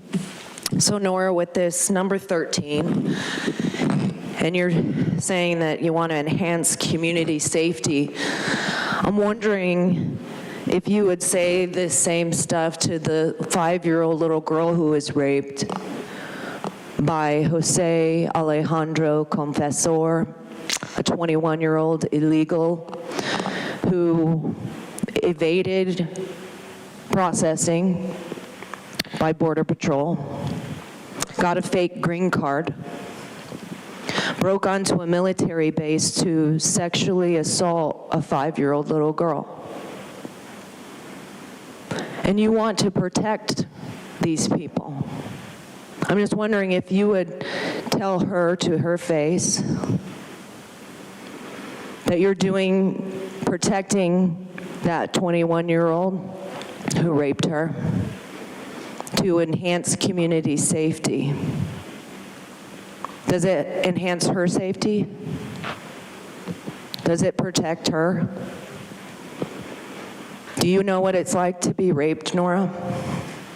I hope not, but the sad thing is that she's going to have to grow up and spend the rest of her life dealing with the effects of that. So I'm just wondering, would you go to her and tell her to her face that you're protecting him to enhance her safety? Because if not, you should never talk about this again like that. It's very disturbing that you can treat her that way. So until you can tell her that it's going to protect her safety, you better leave this out of your mouth. Thank you. We'll now hear from those that requested to speak by phone. We will start with our first caller.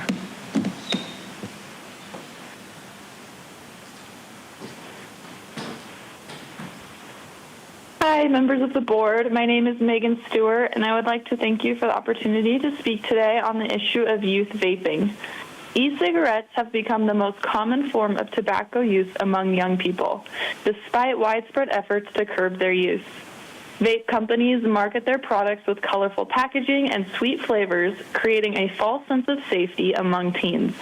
This is not harmless, as nicotine addiction affects brain development and increases the likelihood of future substance use. In our schools, vaping has become both a health and discipline issue. Many students are turning to vaping to manage stress, only to find that it worsens their mental health. They are more likely to report symptoms of anxiety and depression. The county has taken an important step by enacting the flavor ban, but enforcement is key to its success. Without strict oversight, these harmful products will continue to reach our kids.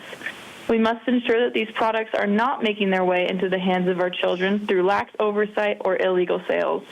Vape companies will continue to exploit any loophole they can find to hook the next generation of users. At the end of the day, this is about protecting the future of our youth.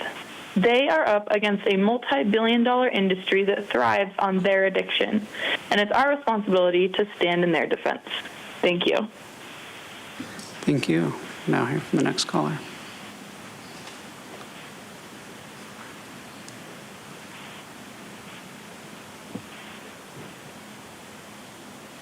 Good afternoon. This is Peggy Walker.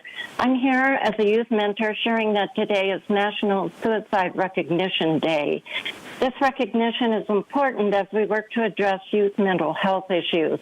A study of cannabis-related suicidal risk published in the National Library of Medicine shows cannabis is the most common illicit substance detected in suicide victims' toxicology tests.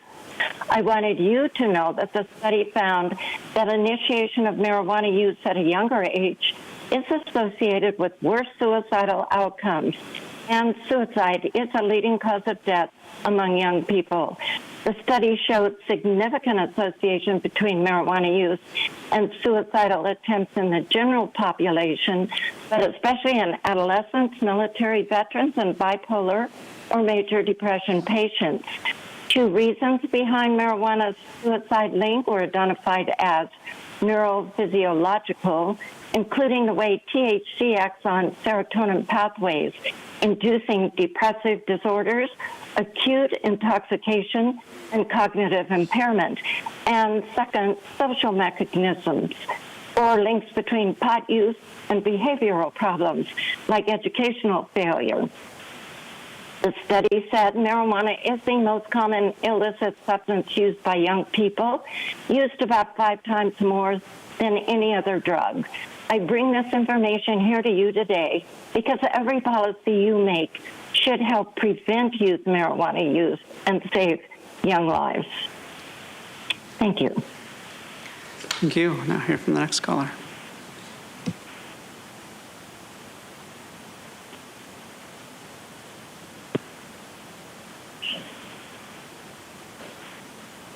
Good afternoon. My name is Catherine Lippett. Thank you for letting me speak. As a researcher of sound public drug policies that negatively impact youth and young adults, I'd like to share a few highlights from SANDAG's 2024 juvenile arrestee drug use in San Diego County. The average age of those interviewed was 15.9. 81% were already enrolled in school. The trends that SANDAG documents are a valuable resource for seeing how city and drug policies parallel these upward trends. Marijuana remains the most frequently tried substance for 89% of youth and 81% reported use within the last 30 days. 100% of users describe it as very easy or easy to obtain.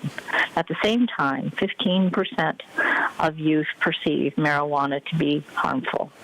These data are alarming and suggest that the county's support and permitting of marijuana businesses is setting up our youth to fail. It also appears to indicate that state, county, and city are choosing to support the industry over protecting children and youth from the constellation of harms that marijuana products cause today. The public is slowly waking up to the duplicity of the marijuana industry promises and their high-potency products, and the county's unholy alliance with them. Please consider at minimum looking at the sources for product manufacturers and distributors which are routinely given CEQA exemptions. Their products that are produced there cause public health and safety problems, but they get a pass.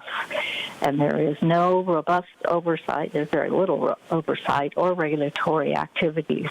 Thank you very much for letting me speak.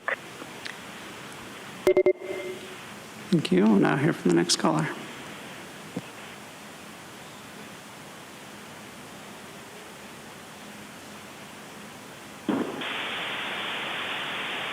Good afternoon, County Board of Supervisors. My name is Becky Rapp, and today I would like to bring to your attention AB 1775.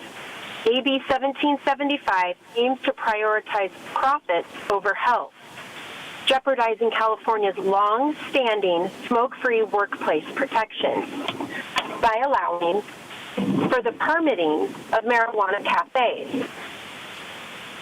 The American Cancer Society is urging Governor Newsom to veto the bill, and I'd like to suggest that you do the same. San Diego County is the second largest in the state and therefore can provide great insight when new legislation is being considered in Sacramento. The ACS states that the legislation violates provisions of state law that prohibits smoking.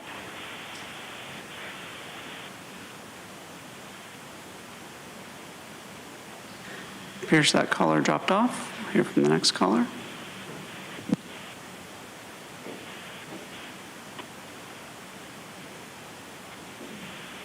Good afternoon, Board of Supervisors, Chair Vargas. My name is Terry Ann Skelly. I'm a parent of 3 adult sons. I came today to share with you a growing concern at my county planning group where hiking trails and small sideways connect the neighborhoods in the area. As a property owner and a good neighbor, I've begun following the planning group members' unfolding stories regarding marijuana secondhand smoke being an unwelcome intrusion.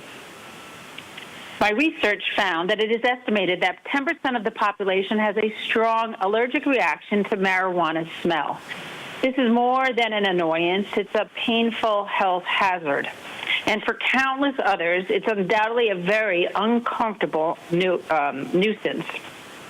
In my public health work, I receive daily news releases, and American Heart recently put out a press release entitled The 411 on Marijuana Use and Cardiovascular Health. It said, and I quote, smoking and inhaling marijuana has been associated with heart muscle dysfunction, chest pain, heart attacks, heart rhythm disturbances, sudden cardiac death, and other serious cardiovascular conditions. Many people don't realize that cannabis smoke contains components similar to tobacco smoke. Smoking and inhaling cannabis has been shown to increase the concentrations of poisonous carbon monoxide and tar in the blood, similar to the effects of inhaling the smoke from a tobacco cigarette, end quote. Now could be a great time for the county to consider a ban of public marijuana and tobacco smoking and vaping here in our county. Thank you for hearing my concerns this afternoon. Thank you. We'll now hear from the final caller.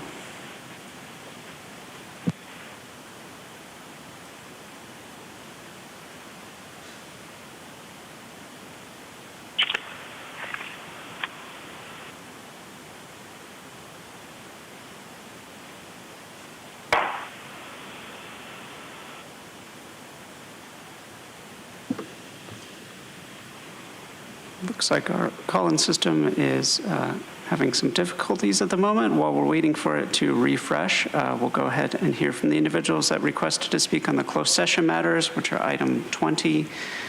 In person, we have 4 requests to speak on closed session matters, 3 in person and 1 requesting to speak by phone. I'd like to invite forward allegedly Audra, Consuelo, and Mark. You'll have 2 minutes to address the board. I'll ask you to please state your name for the audio record.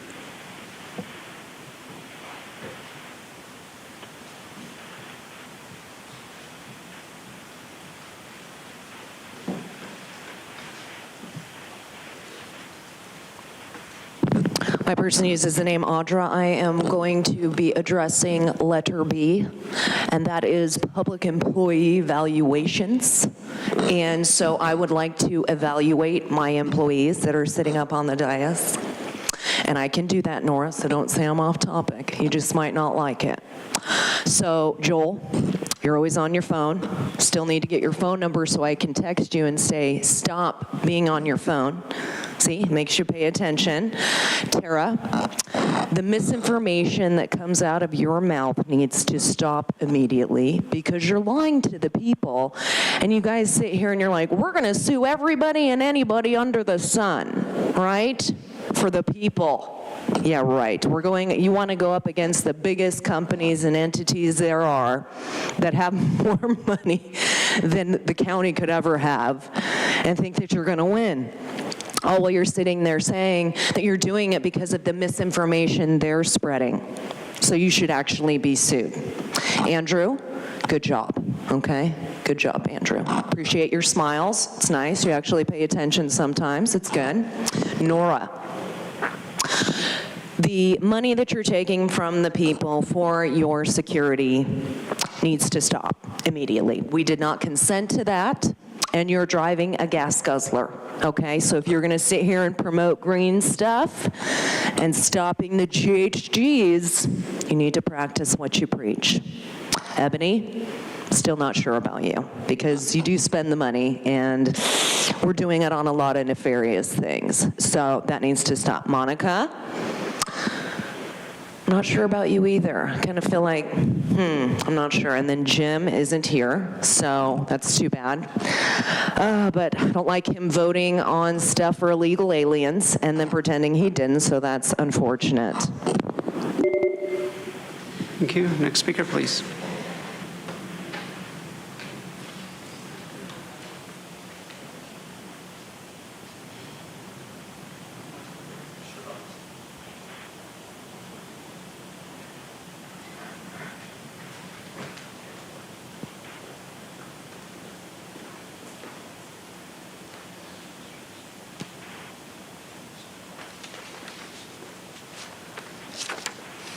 Mark, so first of all, as I'm sure you guys know, there's a lawsuit coming up for you.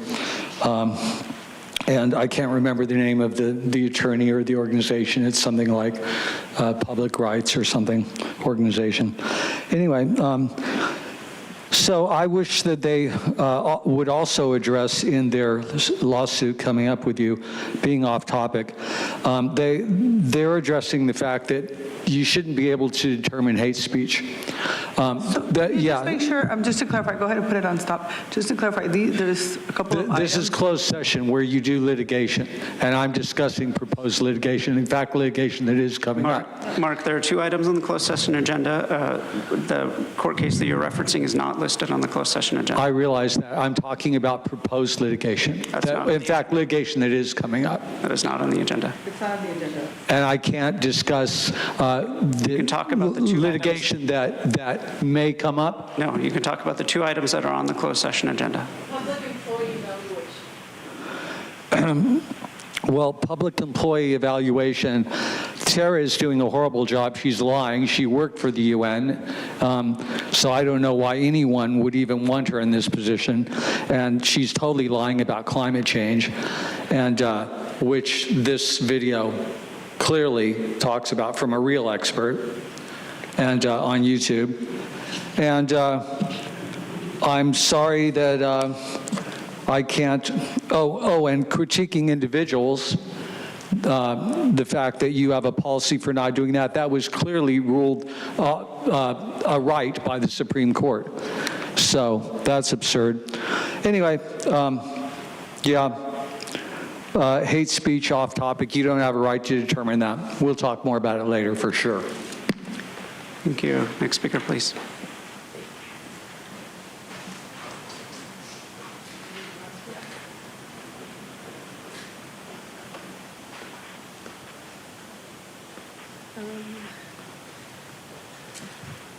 Consuelo, I too will be speaking on public employee evaluation.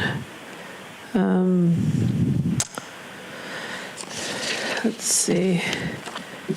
I think it's funny how when there's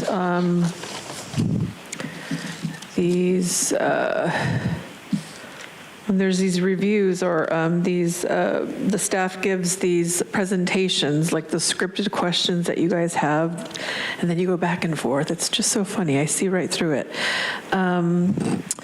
What else? Let's see. Gosh, poor children who are going to have to like inherit all of this junk. Let's see, more evaluations. Gosh, I think that I really want to address the future generations on how this board conducts business for you all to inherit eventually. First off, you can go ahead and come and do that on an open session tomorrow if you like. Say it again? You can do that in open session tomorrow, during the regular public comment, but right now you have to focus on the 2 items before. The evaluation, right? Public evaluation, yeah. Another thing too I want to address is for the future generations to not be afraid of these people, because they do in fact work they're supposed to be working for us. So don't be afraid to evaluate them, even though they don't like it and they keep interrupting. It's okay, keep coming back.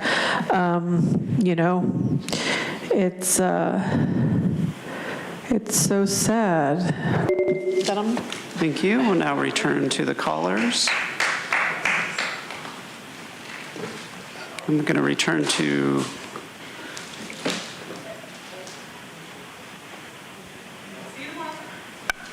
Becky Rapp. Thank you for allowing. You had. Thank you. This is. Oh, go ahead. Becky, you had 54 seconds remaining. Great, thank you. I'm sorry, I was having technical difficulties apparently. Continuing on, I was speaking to AB 1775. The American Cancer Society continues. Smoke-free laws are popular because they work, and we must not forget to minimize the pivotal role they've played in slashing smoking rates and bringing overall tobacco use to historically low levels. A culture shift has occurred regarding the harms of tobacco use, as well as the secondhand smoking, and now is not the time to move backwards. I ask this board to consider joining the American Cancer Society and urge the governor to veto AB 1775, protecting the progress we've made in creating safe, smoke-free environments, and reducing tobacco-related health inequities. It is not wise to make exceptions to long-standing laws in efforts to accommodate a for-profit industry. The American Cancer Association reminds us that smoke is smoke. In California, boldly. Thank you. We'll now return to the final caller this afternoon.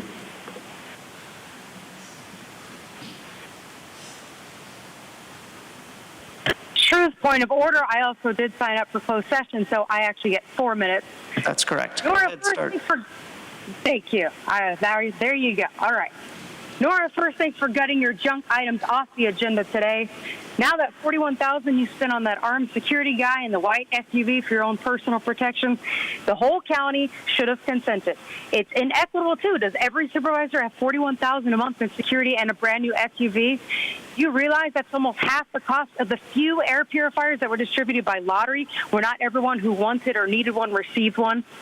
I believe you should have whatever security you believe you need, but not on the county people's dime. Pay for it with your own money. And speaking of air purifiers, next, I sent all of you guys emails the other day about this next topic.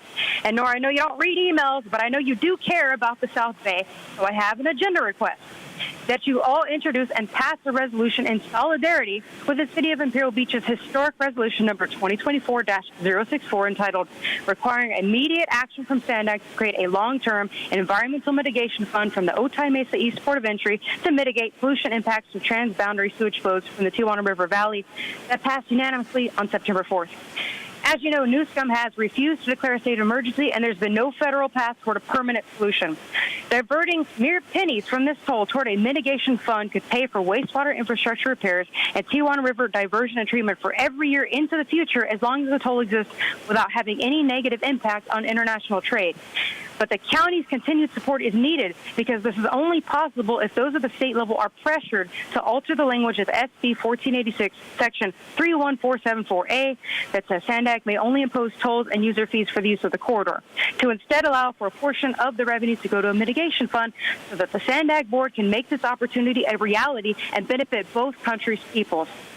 I've also contacted every city within the county to ask them to also pass a resolution in support of Imperial Beaches.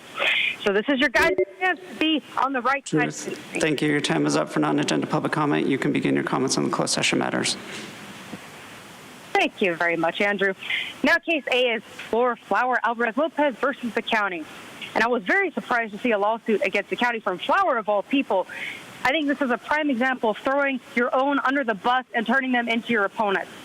I'm assuming this case is about Universidad Popular's co-director Flower's observation that the $6 million plus $1 million a month for 3 months of taxpayer-funded Welcome All undocumented illegal migrant center was mismanaged by SPCS. There was never an audit of how they managed to blow through over $3 million of county tax dollars.